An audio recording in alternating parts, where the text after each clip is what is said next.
as-sunnah, as-sunnah, as-sunnah foundation, as-sunnah, as-sunnah, as-sunnah foundation. আসসালামু আলাইকুম ওয়া রাহমাতুল্লাহি ওয়া বারাকাতুহু। আলহামদুলিল্লাহ, সালাতু ওয়াসসালামু আলা রাসূলিল্লাহ বাদ। সুপ্রিয় দর্শক শ্রোতা ভাই বোন, দেশ কিংবা প্রবাস যে যেখান থেকে দেখছেন, আপনাদের সকলকে সাদর আমন্ত্রণ জানাচ্ছি আস-সুন্নাহ ফাউন্ডেশন স্টুডিও থেকে। আপনারা দেখছেন আস-সুন্নাহ ফাউন্ডেশন আয়োজিত সাপ্তাহিক সরাসরি প্রশ্ন উত্তরমূলক অনুষ্ঠান শরঈ সমাধানের 233তম পর্ব। অন্যান্য দিনের মতো আজও ইনশাআল্লাহ তাআলা আপনাদের সঙ্গে ঘণ্টা ব্যাপী থাকবো এবং আপনাদের করা জীবন জিজ্ঞাসার উত্তর কোরআন এবং হাদিসের আলোকে দেওয়ার চেষ্টা করব। ওমা তৌফিকি ইল্লা বিল্লাহ। প্রিয় দর্শক, আপনার যে কোনো জীবন ঘনিষ্ঠ প্রশ্ন বাংলা সংক্ষেপে আমাদের এই পোস্টের মন্তব্যের ঘরে লিখুন। আমরা ইনশাআল্লাহ আপনাদের প্রশ্নের উত্তর দেওয়ার আপ্রাণ চেষ্টা অব্যাহত রাখবো। আপনারা আমাদের এই লাইভ অনুষ্ঠানটি দেখতে পাচ্ছেন আমাদের ভেরিফাইড ফেসবুক পেজ থেকে, আমাদের ভেরিফাইড ইউটিউব চ্যানেল থেকে, As Sunnah foundation verified Facebook page এবং আমাদের অন্যান্য পেজ ও চ্যানেল সমূহ থেকে একযোগে যে কোনো জায়গায় প্রশ্ন করলে ইনশাআল্লাহ দিন আমরা প্রশ্নগুলোকে আপনাদের কালেক্ট করে উত্তর দেওয়ার চেষ্টা করব। প্রিয় দর্শক, আস-সুন্নাহ ফাউন্ডেশনের কোনো আপডেট থাকলে সাধারণত লাইভের শুরুতে আমরা আপনাদেরকে জানিয়ে থাকি। একেবারে রিসেন্ট আপডেট দেওয়ার মতো বিষয় আপনারা অনেকেই দেখেছেন, আমাদের পেজ থেকে লাইভ হয়েছে। গত বুধবার 10 তারিখ আমরা উত্তরবঙ্গের নীলফামারী জেলার সৈয়দপুরের একটি জায়গা থেকে, একটি কলেজ মাঠ থেকে এবছরের 3 লক্ষ বৃক্ষরোপণ কর্মসূচির উদ্বোধন করেছি। প্রথম দিনে আমরা সেখানে 1500 শিক্ষার্থীর মধ্যে কলেজ, প্রাথমিক বিদ্যালয়, কিন্ডারগার্টেন এবং একটি মাদ্রাসার স্টুডেন্টদের মধ্য থেকে 1500 স্টুডেন্টদের মধ্যে 4500 বৃক্ষ বিতরণ করেছি এবং কিছু গাছ আমরা নিজে হাতে রোপণ করেছি, আর বাকি গাছগুলো আমাদের স্বেচ্ছাসেবক ভাইদের তত্ত্বাবধানে রোপণ করা হচ্ছে। এই বৃক্ষরোপণ কর্মসূচির উদ্বোধনের মধ্য দিয়ে 3 লক্ষ গাছ লাগানোর যে স্বপ্ন আমাদের ছিল, সেই স্বপ্নের পথে আমরা যাত্রা শুরু করেছি। যদিও বৃক্ষরোপণ প্রকল্পে আমাদের এখনও পর্যন্ত 1 লক্ষ গাছের টাকা আমাদের কাছে এসেছে, বাকি 2 লক্ষ গাছের টাকা এখনও প্রয়োজন। আপনারা যারা শরীক হতে চান তারা এখানে শরীক হবেন ইনশাআল্লাহ তাআলা। এছাড়া আলহামদুলিল্লাহ স্বাবলম্বীকরণ প্রজেক্ট 2024 এর কার্যক্রম অনেকখানি এগিয়ে গেছে ইনশাআল্লাহ বিদিনিল্লাহ। আমাদের স্কিল ডেভেলপমেন্ট ইনস্টিটিউটের অধীনে সে প্রশিক্ষণ এবং ড্রাইভিং প্রশিক্ষণ খুব শীঘ্রই শুরু হতে যাচ্ছে, আল্লাহ যদি আমাদেরকে তৌফিক দান করে। প্রিয় দর্শক, আসুন এবার আমরা প্রশ্নোত্তর আলোকিত ভ্রমণে প্রবেশ করি আর বিলম্ব না করি। ইতিমধ্যে আমাদের কাছে অনেকগুলো প্রশ্ন আসছে, আমরা দেখতে পাচ্ছি।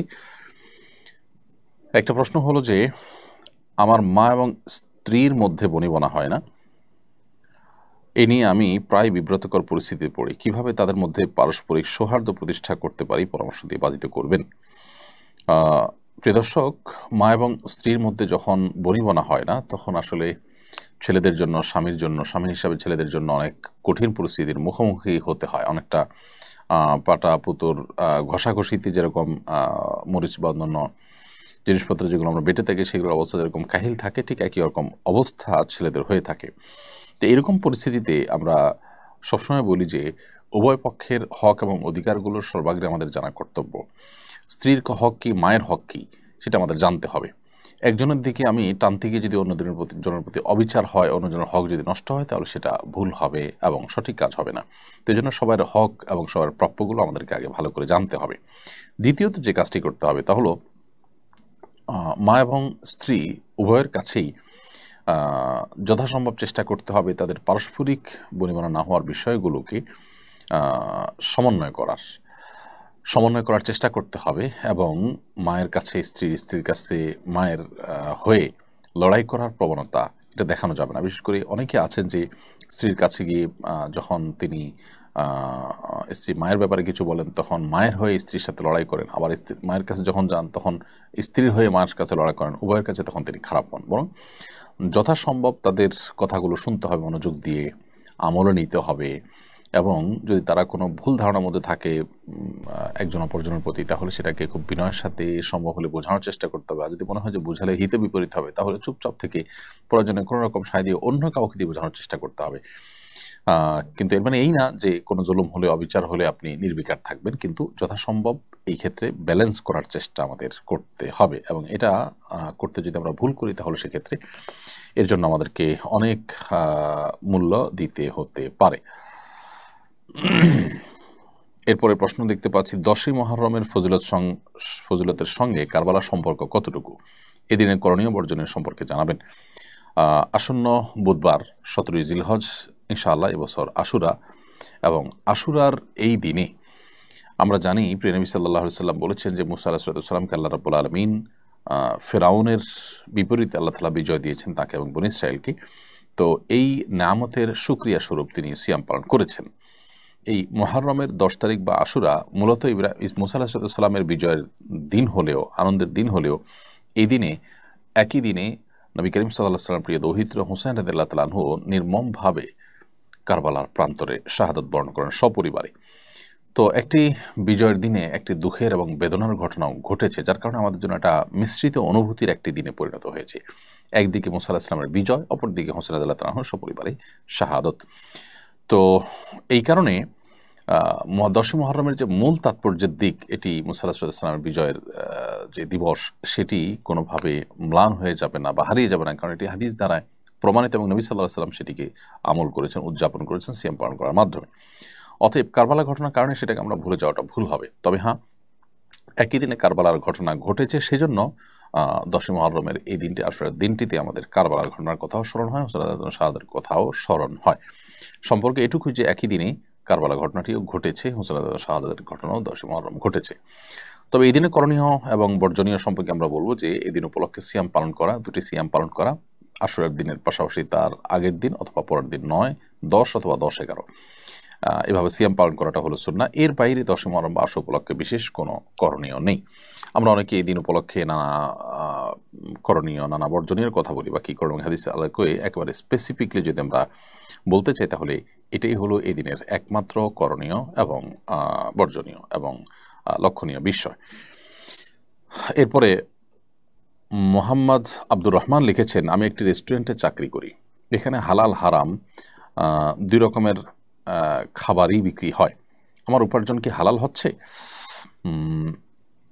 যদি কোনো রেস্টুরেন্টে হালাল হারাম দুই রকমেরই উপার্জন করার অপশন খোলা থাকে, তাহলে সেক্ষেত্রে আমরা চেষ্টা করব যথাসম্ভব এ ধরনের রেস্টুরেন্টের চাকরি না করার। বিশেষ করে আমাদের যে সমস্ত বন্ধুরা, যে সমস্ত ভাইরা বাইরে থাকেন, পশ্চিমা দুনিয়াতে থাকেন, ইউরোপ আমেরিকা ইত্যাদিতে থাকেন, তাদের অনেকেই কিন্তু আমি জানি যে এই ধরনের পরিস্থিতির মুখোমুখি, অর্থাৎ তারা সেখানে রেস্টুরেন্টের চাকরির অফারই বেশি পেয়ে থাকেন, রেস্টুরেন্টের চাকরির অপশন বেশি থাকে। তো এইরকম জায়গাতে দুঃখিত, এরকম জায়গাতে যে হালাল হারাম মিশ্রণ থাকে এবং হারাম খাবার ইত্যাদি সার্ভ করার আগে সেখানে চাকরি আমরা অনেকে করে থাকি। আসলে এই জায়গায় চাকরি করা জায়েজ নয়। আপনি একজন মুসলিম হিসাবে আপনার দিনদারিতা, আপনার আল্লাহ ভীরুতা, আল্লাহর আদেশ নিষেধগুলো পালন হচ্ছে কি হচ্ছে না, এগুলো করতে পারছেন কি পারছেন না, এটা হলো আপনার জীবনের সবচেয়ে গুরুত্বপূর্ণ বিষয়। সেটি ঠিক রেখে বাকি সব কাজ আপনি করবেন। যদি সেখানে আপনার কোনো প্রকার ত্রুটি হয়, বিচ্যুতি হয় এবং কোনো প্রকার অসুবিধা তৈরি হয়, তাহলে সেক্ষেত্রে আপনি সেখানে কোনো প্রকার কম্প্রোমাইজে যাবেন না। এটি হলো কোরআন সুন্নাহর নির্দেশনা। অতএব এই বিষয়টিতে আমাদের খুব সিরিয়াসলি খেয়াল রাখতে হবে। আল্লাহ আমাদেরকে তৌফিক দান করুন। আর যদি হালাল হারাম দুই রকমের খাবার বিক্রি হয়, আপনি হারাম খাবারের কোনো হেল্প করতে হয় না, হালাল খাবার হেল্প করেন, হালাল খাবার সার্ভ করেন, হারামগুলো অন্য কেউ সার্ভ করে, এটা করতে ওকে বলে আপনি মানাতে পারেন এবং আপনি নিজে প্রত্যক্ষ পরোক্ষভাবে হারাম খাবার এর সাথে না জড়িয়ে থাকতে পারেন, তাহলে সেক্ষেত্রে এটি সুযোগ আছে। যদি আপনি এমন কোনো কাজ করেন সেখানে যে কাজে আসলে কোনো হারাম খাবারের সার্ভ করা বা তার আগায় দেওয়া বা রান্না করা বা ধোয়া বা কোনোভাবে সেটার সাথে জড়িত হওয়ার ব্যাপার না থাকে, তাহলে সেক্ষেত্রে আপনার চাকরি জায়েজ হতে পারে। কোনো কোনো দুর্নীতিবাজকে নামাজ পড়তে কিংবা হজ করতে দেখা যায়, তাদের দুর্নীতি ধরা পড়ার পর তাদের এই ধরনের ব্যক্তিগত ইবাদতের ছবি ভাইরাল হলে মানুষ তাদের এসব বাহ্যিক ধর্মপ্রচার নিয়ে কটু কথা বলে। বিষয়টি আপনি কিভাবে দেখেন? দেখুন, যারা দুর্নীতি করে এদের বেশিরভাগ মানুষই দেখবেন যে তারা নিজেদেরকে সেকুলার দাবি করেন, বিভিন্ন রাজনৈতিক দলের তারা কর্মী নিজেকে পরিচয় দেন। দেখা গেল যে রবীন্দ্র সঙ্গীত শিল্পী, তিনি সরকারের জমি দখল করে সঙ্গীত একাডেমি করেছেন, সমালোচনা হয়েছে। তো এই সময়টাতে রবীন্দ্র সঙ্গীত চর্চা নিয়ে তো সমালোচনা হয় না, বা তার দুর্নীতিবাজ ব্যক্তির সেকুলার মন মানসিকতা বা চিন্তাধারা নিয়ে তো সমালোচনা হয় না। ধর্ম নিয়ে সমালোচনাটা কেমন হয়? কারণ হলো আসলে ধর্ম বা ধর্মীয় লেবাস পোশাক যাদের থাকে তারা সাধারণত অপরাধে জড়ায় না।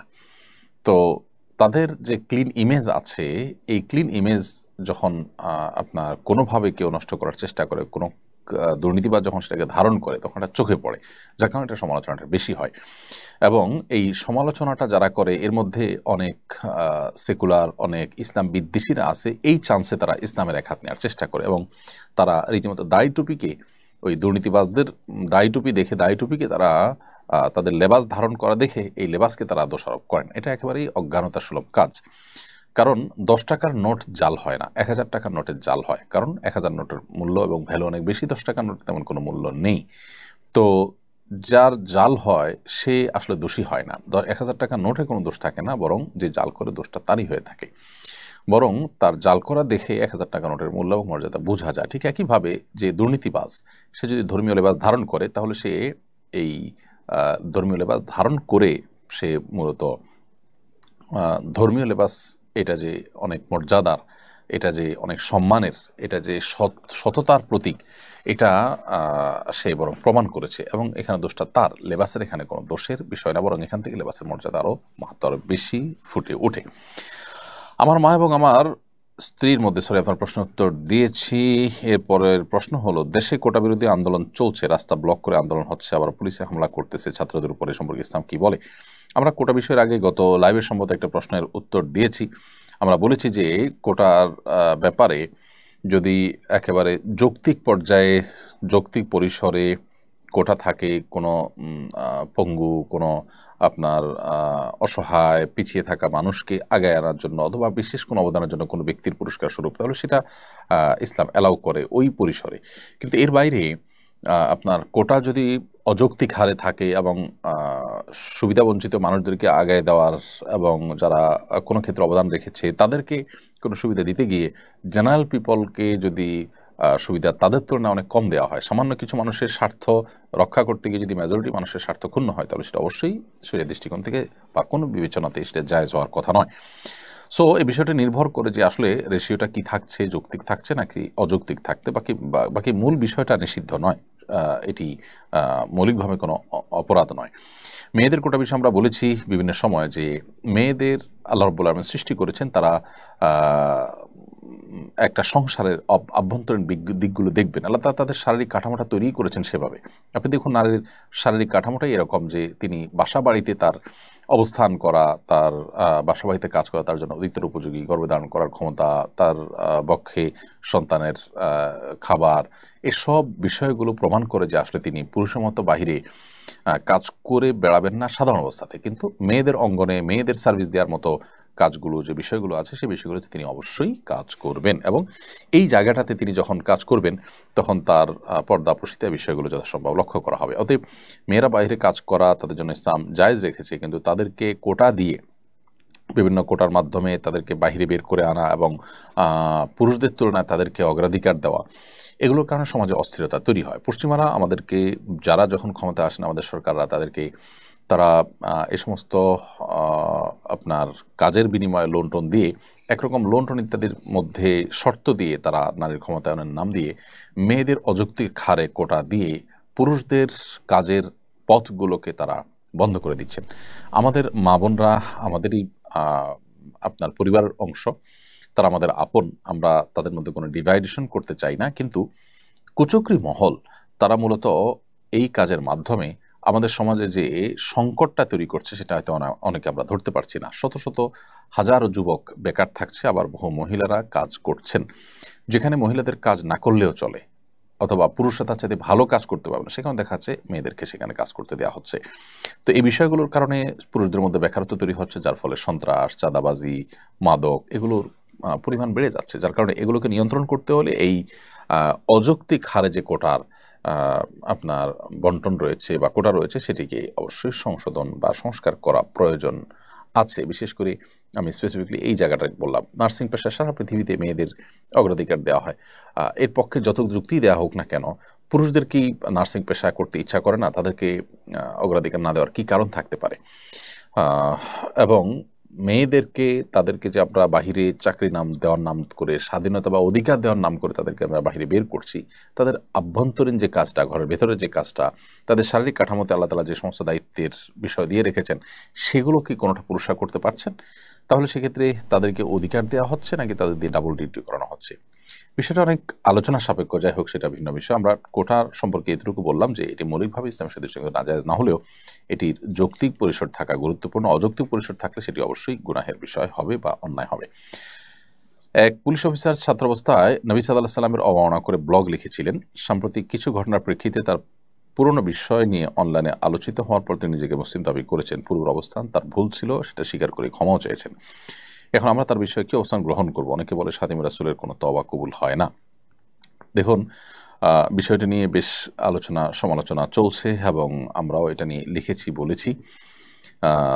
একজন মানুষ তিনি তার ছাত্র জীবনে এমন কিছু কথা বলেছেন যেগুলো নবী সাল্লাল্লাহু আলাইহি সাল্লামের অবমাননার শামিল, যেগুলা একজন মুসলিম কখনো করতে পারেন না। প্রথমত আমাদের দেখা দরকার যে এ ধরনের পরিস্থিতি কেন হয়। শুধু তিনি নন, আমাদের সমাজে অনেক মুসলমানের ঘরে জন্ম নেওয়া সন্তান আছেন যারা এই পথে যাচ্ছেন। এর অন্যতম প্রধান কারণ হলো আমাদের শিক্ষা কারিকুলামে, আমাদের সিলেবাসে, পাঠ্যপুস্তকে এমনভাবে ইসলাম বিদ্বেষ বা ইসলামের প্রতি সন্দেহ, সংশয় নানাভাবে ঢুকিয়ে দেওয়া হয়েছে। বিশেষ করে বিদেশি এনজিওগুলো সরকারের এই বিষয়ে দায়িত্বশীল লোকদেরকে ভুলভাল বুঝিয়ে তাদের এজেন্ডাগুলো নানা সময় তারা পুশ করেছে। এগুলোর ফলশ্রুতিতে আমাদের জেনারেল শিক্ষার্থীদের একটা বড় অংশ কিন্তু তারা বিপদগামিতার পথে চলে গেছে। তো এই বাস্তবতার কারণে শুধু এই পুলিশ অফিসারই নয়, আরও অনেকেই এ ধরনের পথে পা বাড়িয়েছেন। তো তাদেরকে প্রপার ইসলামী শিক্ষা দেওয়া যায়নি, অথবা তাদেরকে শিক্ষা কারিকুলামে যে ইসলামোফোবিয়া বা ইসলাম বিদ্বেষ নানাভাবে যে ঢুকিয়ে দেওয়া হয়েছে, এটা থেকে তাদেরকে রক্ষা করা যায়নি, যার কারণে তারা হয়তো এই পথে চলে গেছেন। এরপর যদি কারোর বোধোদয় হয় এবং তিনি যদি তার ভুল বুঝতে পারেন এবং ভুল স্বীকার করেন এবং ক্ষমা চান, তওবা করেন, তাহলে সেক্ষেত্রে আমরা তার সেই ভুল স্বীকার করাটাকে অবশ্যই অ্যাপ্রিসিয়েট করব এবং অ্যাপ্রিসিয়েট করা উচিত। বিশেষ করে তিনি যখন প্রকাশ্যে এরকম ক্ষমা চাইবেন এবং নিজের পূর্বের অবস্থান ভুল ছিল এটা তিনি স্বীকার করবেন, তাহলে সেক্ষেত্রে আর তাকে নিয়ে আমাদের বাড়াবাড়ি করা এটা উচিত হবে না। বিশেষ করে একজন মানুষ যখন সুন্দর এবং সত্যের পথে তিনি আসতে চাইবেন, তখন তাকে যতটুকু সম্ভব আমাদের চেষ্টা করা উচিত সাধুবাদ জানানো, আসার পথটা সুগম রাখা। আর খাদিম রাসূলের ব্যাপারে অনেক উলামা ইকরামই বলেছেন যে তওবা তিনি যদি করেন, আল্লাহ সুবহানাহু ওয়া তাআলার কাছে তওবা কবুল হবে, এটা নিয়ে কোনো দ্বিমত কারণ নেই। সারা বিশ্বের সব উলামা ইকরামের এজমা রয়েছে যে আল্লাহ সুবহানাহু ওয়া তাআলার কাছে কবুল হবে। আর এর বাইরে এই তওবাটা মানুষের কাছে কবুল হবে কিনা, আমাদের দুনিয়ার বিচারে কবুল হবে কিনা, খাদিম রাসূলের যে শাস্তি সেটা থেকে তিনি শরিয়ার যে শাস্তি রয়েছে শরিয়ার বিচার ব্যবস্থাতে, সেটা তার উপরে শরিয়ার বিধান অনুযায়ী কার্যকর হবে কিনা, এই বিষয়ে ওলামাদের মধ্যে ইখতিলাফ রয়েছে। ইমাম আবু রহমতুল্লাহের মত এবং ইমাম আবু রহমতুল্লাহের মাযহাবের আপনার মুফতাবিহি মত, যেটি ইমাম আবু রহমতুল্লাহের দুই ছাত্র আবু ইউসুফ মুহাম্মদ রহমতুল্লাহের মত এবং শাফি রহমতুল্লাহের প্রসিদ্ধ মত এবং আহমদ মালিক রহমতুল্লাহের একটা মত হলো যে তার তওবা কবুল হবে, যদি এর বিপরীতেও অনেক ইমামদের মত রয়েছে। তো যেহেতু হানাফি মাযহাব এবং শাফিঈ মাযহাব প্রসিদ্ধ মাযহাব অনুযায়ী মত অনুযায়ী আপনার তার তওবা কবুল হবে। সো এরকম ব্যক্তি যদি তওবা করেন, তার তওবা আল্লাহ সুবহানাহু ওয়া তাআলার কাছে কবুল হবেই, যদি তিনি খালেস অন্তরে তওবা করে থাকেন, আর মানুষের কাছে সে তওবা কবুল হবে এবং আমরা তার তওবাকে আপনার অ্যাপ্রিসিয়েট করব, বিশেষ করে তাকে ভালো পথে আসার পথটাকে সুগম করে দেব ইনশাআল্লাহ বিদিল্লাহ। বাকি অন্তরে যদি কারোর ভিন্ন কিছু থাকে, তিনি আল্লাহর কাছে জবাবদিহি করবেন। প্রকাশ্যে ভুল স্বীকার করে ক্ষমা চাওয়ার পর একজন মানুষ নিজের ইসলাম চর্চার ব্যাপারে তিনি অগ্রসর হওয়ার পর ছাত্র জীবনে অনেক আগে তিনি যে ভুল করেছেন সেই বিষয়ে আল্লাহ তাআলা তাকে ক্ষমা করুন, আমরা সেই দোয়া তার জন্য করবো এবং তাকে হেদায়েতের দোয়া তার জন্য আমরা করবো ইনশাআল্লাহ তাআলা। তরুণদের মধ্যে ফুটবল ক্রিকেট নিয়ে উন্মাদনা লক্ষ্য করা যায়। বিশেষত ফুটবলারদের লাইফস্টাইল অনেকে ফলো করে, শরীরে তাদের মতো ট্যাটু আঁকা এবং হেয়ার কাট গ্রহণের প্রবণতা দেখা যায়। তাদের পর ইসলাম কি বলে?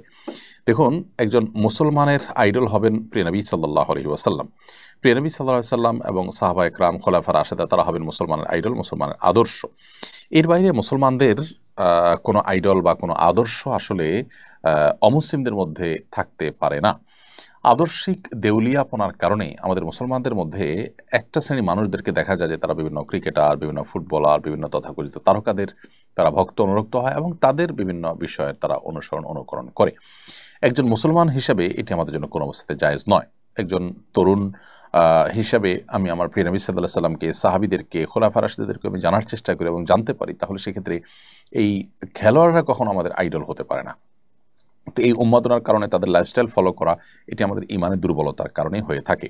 আপনি যদি প্রিয় নবী সাল্লাল্লাহু আলাইহি সাল্লাম, সাহাবা ইকরামের বীরত্ব গাথা জানেন, আপনি যদি তাদের আত্মত্যাগ জানেন, আপনি যদি তাদের মানবিক গুণাবলীর কথা জানেন, আপনি যদি তাদের জীবনের যে উন্নত দিকগুলো আছে সেগুলো যদি আপনি জানেন, তাহলে সেক্ষেত্রে আপনি কখনো কোনো ফাসেক, কোনো কাফের, কোনো আল্লাহ দ্রোহী, কোনো জাহান্নামের পথযাত্রী কোনো মানুষের আপনি অন্ধ অনুকরণ বা অনুসরণ করতে পারেন না, বা তার ভক্ত আপনি অন্তত হতে পারেন না। তো নবী করিম সাল্লাল্লাহু আলাইহি ওয়াসাল্লাম বলেছেন, মান তাশাব্বাহা বিকওমিন ফাহুয়া মিনহুম, যে ব্যক্তি কারোর সাদৃশ্য গ্রহণ করবে, কোনো সম্প্রদায়ের, কোনো দলের মানুষের সাদৃশ্য গ্রহণ করবে, সে তাদের অন্তর্ভুক্ত হবে। সো আপনি যদি আপনার আচার আচরণে, আপনার চলনে বলনে, আপনার পোশাক আশাকে এবং আপনার হেয়ার কাটিং ইত্যাদিতে এই সমস্ত ফাসেক ফাজেরদের অনুসরণ করেন, তাহলে সেক্ষেত্রে আপনি তাদের অন্তর্ভুক্ত হবেন। কিয়ামতের ময়দানে তাদের অবস্থান কি থাকবে, তারা আল্লাহর প্রতি অবিশ্বাসী হওয়ার কারণ, সেটা বলাই বাহুল্য। তো এগুলো হলো আমাদের চিন্তাগত এবং আদর্শিক দেউলিয়াপনার কারণে হয়ে থাকে। আল্লাহ তাআলা আমাদেরকে হেদায়েত দান করুন। আর ট্যাটু আঁকা এমনিতেই তো নাজায়েজ এবং গুনাহের কথা, তাদের অনুসরণ করার কারণে সেটি ডাবল গুনাহের বিষয়ে পরিণত হবে। এরপর প্রশ্ন হলো, কারবালার ইতিহাস থেকে আমরা কি শিক্ষা লাভ করতে পারি? কারবালার যে ইতিহাস, সেই ইতিহাস থেকে আমাদের শিক্ষা লাভের অনেক বিষয় আছে। তোর মধ্যে একটা হলো যে যাকে তাকে বিশ্বাস করতে নেই, বরং বুঝে শুনে মানুষকে বিশ্বাস করতে হয়। বিশেষ করে প্রতারক, মুনাফিকদের ব্যাপারে সতর্ক থাকতে হয়। ইমানদার, নেককার, আল্লাহর প্রিয় বান্দারা মুনাফিকদের মুনাফিকিতে অনেক সময় বিভ্রান্ত হন, অনেক সময় ভুলের মধ্যে পা বাড়ান। এটা সরলতার কারণে, এটা ইমানের কারণে। আল মুমিনু গীরুন কারীম, ইমানদার তিনি কারোর তার সরলতার কারণে কেউ প্রতারণা করলে তার প্রতারণা তিনি অনেক সময় দেখা যায় প্রতারিত হয়ে পড়েন। তবে একই ঘটনায় বা একই ইস্যুতে বারবার তিনি প্রতারিত হবেন না, সেটাও নবী সাল্লাল্লাহু আলাইহি ওয়াসাল্লাম বলেছেন যে মুমিন এক গর্তে দুইবার পড়বে না। তো হুসাইন রাদিয়াল্লাহু তাআলা আনহুকে যারা ডেকে নিয়ে গিয়েছিল, পরে তারা তাদের প্রতিশ্রুতি রক্ষা করেনি। এখান থেকে আমরা শিখলাম, বা আমাদের শিখার বিষয় আছে যে আসলে কেউ আমাদেরকে আপন বললেই আমরা সবসময় আপন হিসাবে তাদেরকে গ্রহণ করব না। আবার সবচেয়ে বড় শিক্ষার বিষয় হলো যে তিনি অন্যায়ের সাথে কোনো আপোষ করেননি। তিনি যদি আপোষ করতেন তাহলে হয়তো তার এই পরিণতি হতো না। তো এখান থেকে জুলুম, অন্যায় এবং অনাচারের বিরুদ্ধে নিজেদের অবস্থানকে সুদৃঢ় এবং শক্ত রাখার শিক্ষাটা হলো কারবালার সবচেয়ে বড় শিক্ষা। আল্লাহ তাআলা আমাদের সবাইকে এই শিক্ষাগুলো, আরও যে শিক্ষাগুলো আছে সেগুলো অর্জন করার, সেগুলো আমাদের জীবনে ধারণ করার তৌফিক দান করুন। সেই সাথে হোসেন রাদিয়াল্লাহু তাআলা সহ সপরিবারে সেখানে যারা শাহাদাত বরণ করেছেন, শাহাদাতের উচ্চ মাকাম তাদেরকে দান করুন। তাদেরকে যারা নির্মমভাবে খুন করেছে, শহীদ করেছে, সেই পাপিষ্ঠদেরকে আল্লাহ তাআলা উপযুক্ত প্রাপ্য বুঝিয়ে দিন। এরপরে প্রশ্ন হলো, জেনারেল লাইন থেকে দায়ী হওয়ার উপায় কি?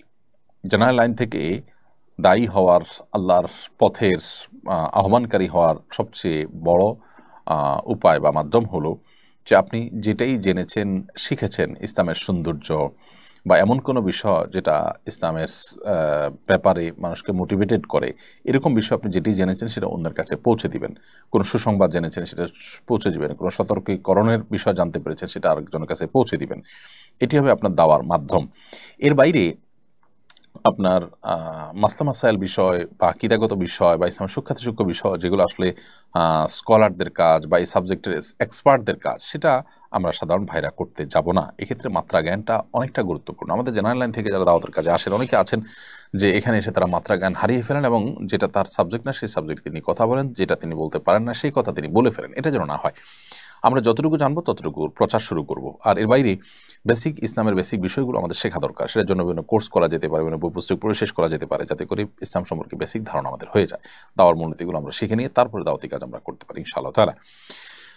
এরপরে প্রশ্ন হলো, আমাদের ইউটিউব চ্যানেল থেকে একজন প্রশ্ন করেছেন, মেয়ের বয়স 12 বছর, তবে বালেগ হওয়ার অন্য লক্ষণ তথা শারীরিক পরিবর্তন দেখা গেলেও পিরিয়ড হয়নি, তার ক্ষেত্রে শরীয়তের বিধান প্রযোজ্য হবে কিনা? দেখুন, ছেলে বা মেয়ে উভয়ের প্রাপ্তবয়স্ক হওয়ার ক্ষেত্রে মূলনীতি হলো যে শারীরিক কাঠামোতে বালেগ হওয়ার যে আলামতগুলো আছে সেগুলো বা লক্ষণগুলো আছে সেগুলো দেখা গেলে তারা প্রাপ্তবয়স্ক হিসেবে বিবেচিত হবেন, তাদের বয়স যাই হোক না কেন। নানা কারণে, বিশেষ করে সেক্সুয়াল বিষয়গুলোতে যে আপনার পশ্চিমা পৃথিবীর যে বিশেষ এজেন্ডা আছে, আমাদের দেশের এনজিওগুলো যে এজেন্ডা আছে, এগুলোর কারণে মেয়েরা এখন অনেক আগে থেকে তারা প্রাপ্তবয়স্ক হয়ে যাচ্ছে। তো যাই হোক, ছেলে এবং মেয়েদের প্রাপ্তবয়স্ক হওয়ার যে লক্ষণ আছে, বালেগ হওয়ার যে লক্ষণ আছে, শরিয়া দৃষ্টিকোণ থেকে সেই লক্ষণগুলো পাওয়া গেলেই তাদেরকে বালেগ ধরা হবে। যেমন ছেলেদের ক্ষেত্রে দাড়ি গজানো, স্বপ্নদোষ হওয়া ইত্যাদি।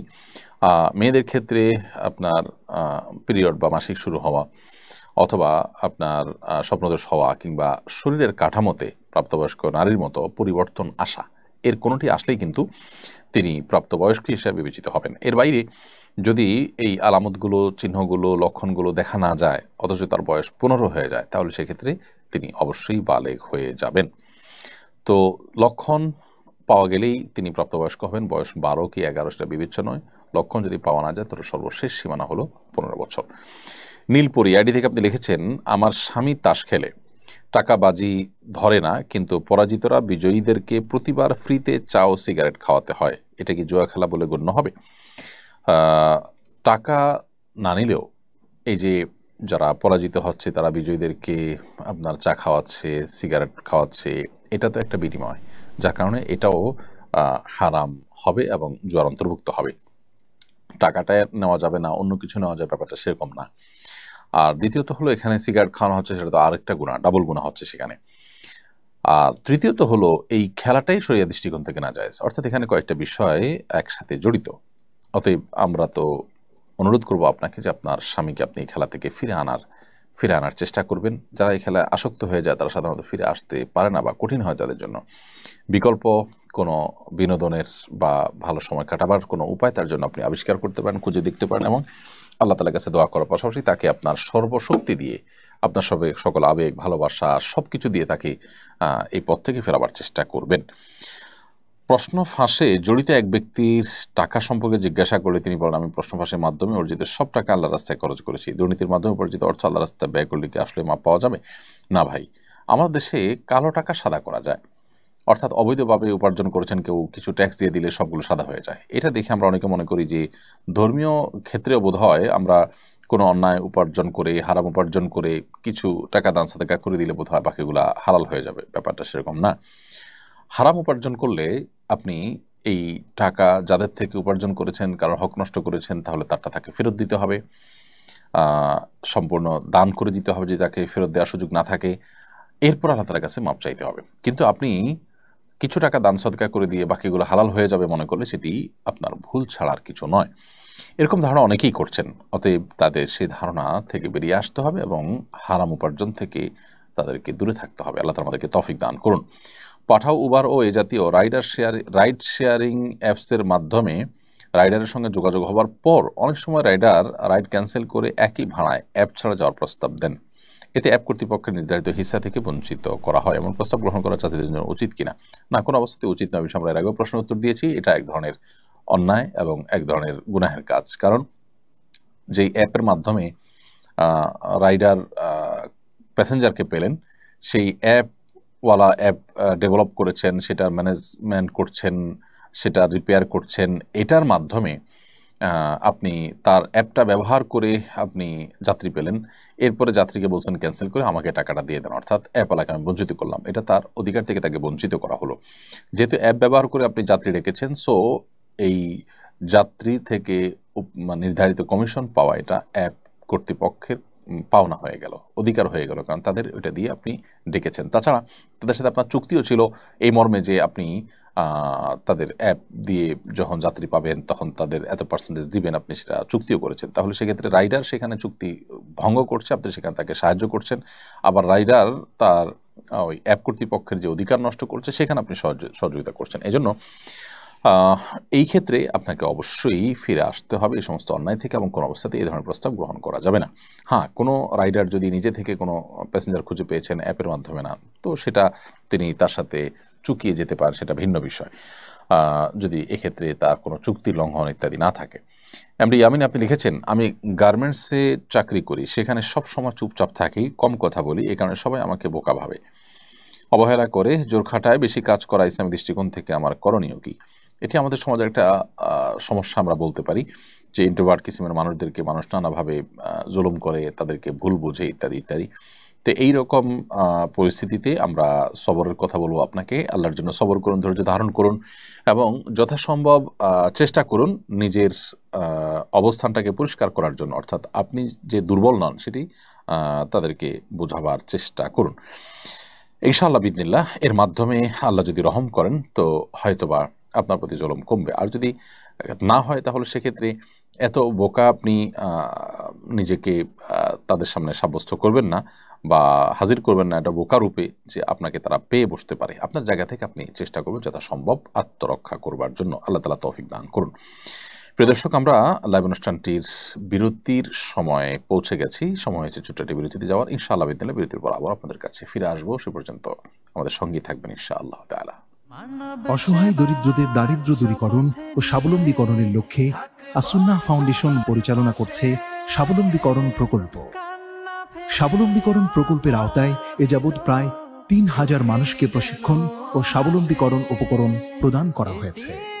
আপনার জাকাতের অর্থে স্বাবলম্বী হতে পারে অসহায় দরিদ্র মানুষ। আসুন্নাহ ফাউন্ডেশনের জাকাত তহবিলে জাকাত পাঠাতে ভিজিট করুন www.asunnahfoundation.org/donate/zakat। প্রিয় দর্শক, বিরতির পর আবার আপনাদেরকে স্বাগতম জানাচ্ছি। আপনারা দেখছেন আসুন্নাহ ফাউন্ডেশন স্টুডিও থেকে আয়োজিত আসুন্নাহ ফাউন্ডেশনের সাপ্তাহিক সরাসরি প্রশ্ন উত্তরমূলক অনুষ্ঠান শরঈ সমাধানের 233তম পর্ব। বিরতির আগে আমরা অনেকগুলো প্রশ্নের উত্তর দিয়ে দিয়েছি।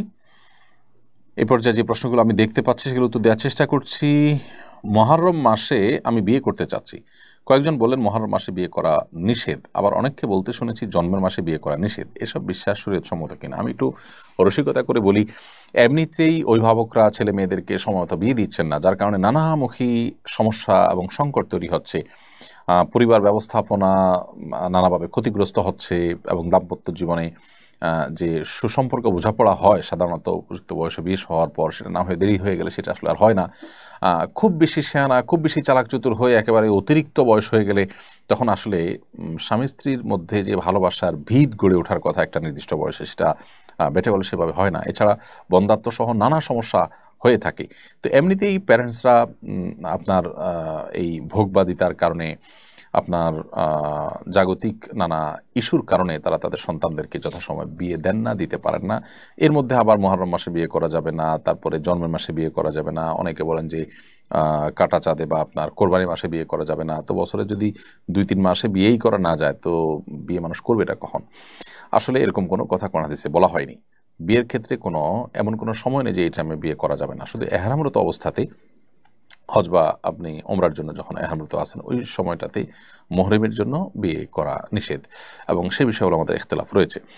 কিন্তু আপনার এর বাইরে রাতে দিনে আপনার যে কোনো মাসে আপনি বিয়ে করতে পারবেন। বিধায় মুহররম মাসে বিয়ে করা যাবে না এমন কোনো কথা নেই, আবার জন্মের মাসে বিয়ে করবেন না সেরকম কোনো কথাও নেই। এটা সম্পূর্ণ কুসংস্কারাচ্ছন্ন বিশ্বাস। আলিনুর তুহিন আপনি লিখেছেন, আমি তওবা করার পর আবার পাপ করে ফেলি, পাপ থেকে বাঁচার জন্য কয়েকটি কার্যকরী আমলের কথা বলুন। তওবা করার পর আবার পাপ হয়ে যাওয়া এটা মানবীয় দুর্বলতা ছাড়া কিছুই নয়। তো এরকম পরিস্থিতিতে আল্লাহ রাব্বুল আলামিনের কাছে আমাদের দোয়া যেমন অব্যাহত থাকবে, ক্ষমা প্রার্থনা বন্ধ হবে না, বরং আরও শক্ত, আরও গাঢ়ভাবে আমরা তওবা করব। একবার তওবা ভঙ্গ হয়ে গেলে পরবর্তী তওবাটা হবে আরও শক্তিশালী তওবা। পরবর্তী তওবাতে আমরা চেষ্টা করব আগের চাইতে আরও স্ট্রংলি তওবা করার, কারণ আমার আগের তওবা ভেঙেছে মানে হলো তওবাটা খুব বেশি স্ট্রং ছিল না। তারপরও তওবা ভঙ্গ হয়ে যাওয়ার একটা বড় কারণ থাকে যে পাপের পরিবেশ থেকে হয়তো আমরা ফিরে আসি না। তওবা করেছি আমি পাপ করব না, অথচ আমি এমন জায়গায় আছি, এমন অবস্থানে আছি যে আমার দ্বারা ঘুরে ফিরে অপরাধ হয়ে যাচ্ছে। তো এই জায়গাগুলো থেকে আমরা সরে আসার জন্য আপ্রাণ চেষ্টা অব্যাহত রাখবো ইনশাআল্লাহ তাআলা। সেটি হবে, পাপের পরিবেশ থেকে ফিরে আসা হবে আমাদের তওবাকে ধরে রাখার সবচেয়ে বড় মাধ্যম। এর বিপরীতে নেকের পরিবেশের মধ্যে আমরা নিজেদেরকে ধরে রাখার চেষ্টা করবো ইনশাআল্লাহ। 10ই মুহররম তাজিয়া মিছিল বের করা হয়। মিছিল অংশগ্রহণকারীরা নিজেদের গায়ে নিজেরা আঘাত করেন, এমনকি অভিভাবকরা নিজেদের শিশু সন্তানদের গায়েও আঘাত করেন। এ ব্যাপারে শরীয়তের বিধান কি? পরিষ্কারভাবে নবী করিম সাল্লাল্লাহু আলাইহি ওয়াসাল্লাম কোনো শোক পালন করতে গিয়ে নিজের শরীরে আঘাত করা, জামা কাপড় ছেঁড়া, এগুলোর পরে পরিষ্কারভাবে নিষেধ করেছেন, এবং আল্লাহ তাআলা লানত অভিশাপ নাজিল হয় এই সমস্ত ব্যক্তিদের উপর, সেই কথা তিনি বলেছেন। সো তাজিয়া মিছিল বা আপনার শোক মিছিলের নামে নিজের শরীরের বা সন্তানদের শরীরে আঘাত করা সম্পূর্ণ নাজায়েজ এবং গুনাহের কথা। দিন মনে করে, ইসলাম মনে করে এই ধরনের ভুলভাল কাজ অনেকেই করছেন। শিয়াদের মধ্যে এগুলোর প্রবণতা অনেক বেশি। আমরা এই সমস্ত কাজকে কখনো জায়েজ মনে করতে পারি না, কারণ নবী করিম সাল্লাল্লাহু আলাইহি ওয়াসাল্লামের স্পষ্ট নিষেধাজ্ঞা রয়েছে। বিধায় এই ধরনের কাজ আমরা করব না। এমনিতেই আপনার শোক পালন করতে গিয়ে আল্লাহর প্রতি, আল্লাহর সিদ্ধান্তের প্রতি আপনার এক ধরনের বিদ্রোহ প্রকাশ পায়, সেরকম মাতম করাও কিন্তু হাদিসে নিষেধ। সো শরীরের মধ্যে আঘাত করার তো কোনো সুযোগই নেই। নবী করিম সাল্লাল্লাহু আলাইহি ওয়াসাল্লাম স্পষ্টভাবে বলেছেন যে ব্যক্তি তার গালে আঘাত করে, তার জামা কাপড় ছিঁড়ে, এই সমস্ত ব্যক্তিদের প্রতি আল্লাহ তাআলা লানত বর্ষিত হয়, এবং সে ব্যক্তিকে রাসূল বলছেন যে আমার উম্মত তারা না, লাইসা মিন্না মান দরাবাল খুদুদ ওয়া শাক্কাল জুয়ুব, হাদিসে রয়েছে। এজন্য এই কাজগুলো কোনো মুসলমান করতে পারেন না। তাহমিনা তানিয়া আপনি লিখেছেন, আমার হাজব্যান্ড মারা যাওয়ার আগে জীবন বীমায় কিছু টাকা সঞ্চয় করেছিলেন, কিন্তু নির্দিষ্ট পরিমাণ টাকার পুরোটা দিয়ে শেষ করতে পারেননি। এখন এজেন্সির কর্মকর্তারা বলছেন নির্দিষ্ট পরিমাণ টাকার পুরোটা এবং এক্সট্রা আরও কিছু টাকা নমিনি হিসাবে আমি পাবো। এই টাকা কি আমার জন্য হালাল হবে? জীবন বীমা সাধারণত যেটি হয়ে থাকে এগুলো জায়েজ হওয়ার কোনো কারণ থাকে না, এগুলো নাজায়েজ এবং হারাম। সেগুলো আমরা এর আগে বিভিন্ন সময় বলেছিলাম, সারা বিশ্ব উলামায়ে কেরাম ফতোয়া রয়েছে এর মধ্যে। অতএব সাধারণত জীবন বীমার যে ইয়েগুলো থাকে, আমাদের দেশে যে জীবন বীমা আছে এগুলো হারাম ফরম্যাটের উপরে প্রতিষ্ঠিত, যার কারণে এই জীবন বীমা যে আমি নির্দিষ্ট হারে মাসে মাসে টাকা দিয়ে গেলাম, এরপর মারা গেলে আমাকে অনেক টাকা দেওয়া হবে, এই যে অতিরিক্ত টাকা দেওয়া হলো কিসের বিনিময় হলো? কোনো ব্যবসায়িক চুক্তি ছাড়া। তো এগুলো নাজায়েজ এবং হারাম, এরপরে কোনো সন্দেহ নেই। এখন আপনার স্বামীর মৃত্যুর পর এজেন্সির কর্মকর্তা যদি বলেন যে নির্দিষ্ট পরিমাণ টাকার পুরোটা এবং আরও কিছু টাকা আপনাকে দিবে, তো আপনি সে টাকা নিলেও মূল টাকা যেটা আপনার স্বামী জমা করেছেন সেটুকু ভোগ করবেন, আর বাকি টাকা গরিব দুঃখীদেরকে দান করে দিবেন সওয়াব নিয়ত করা ছাড়া। যদি তারা বাকিটা 100 টাকা দেয় তাহলে সেটি এইভাবে আপনি ব্যয় করবেন, নিজে খরচ করবেন না। এরপরের প্রশ্ন হলো, মৃত ব্যক্তির ফটো তোলা বা ভিডিও কলে প্রবাসী আত্মীয় স্বজনকে দেখানো যাবে কিনা? মৃত ব্যক্তির ছবি তোলা কিংবা ভিডিও কল করা থেকে বিরত থাকা উচিত, কারণ মৃত্যুর পর মানুষের চেহারাতে, তার শরীরে নানা রকমের পরিবর্তন এসে যায় অনেক সময়। এই ছবি তোলাটা ভালো কোনো বিষয় নয়। এটা থেকে যথাসম্ভব আমাদের বিরত থাকা উচিত, এবং এমনিতে সাধারণ অবস্থাতেও প্রয়োজনে ছবি তোলা যায়। ছবি তোলার ব্যাপারে, ফটোগ্রাফির ব্যাপারে আমাদের যে মত পার্থক্য আছে, যে ডিজিটাল যে ছবি তোলা হয় মোবাইলে বা আমাদের বিভিন্ন ডিভাইসে যেটি থাকে, যেটি প্রিন্টেড নয়, সেটিকে অনেক ওলামায়ে জায়েজ বলেন, এবং জায়েজ হওয়ার মতটাকে আমাদের কাছে নানাভাবে যৌক্তিক এবং বেশি শক্তিশালী মনে হলেও এটি সতর্কতার পরিপন্থী যে প্রয়োজন ছাড়া আমরা ছবি তুলব। সেখানে মৃত ব্যক্তির ছবি তোলা বা ভিডিও করা তো অনুচিত। তবে একান্ত তার সন্তান দূরে আসতে পারছেন না, তাকে যদি আপনি লাইভ ভিডিওর মাধ্যমে, লাইভ কলের মাধ্যমে দেখাতে চান, এটা ভিন্ন বিষয়।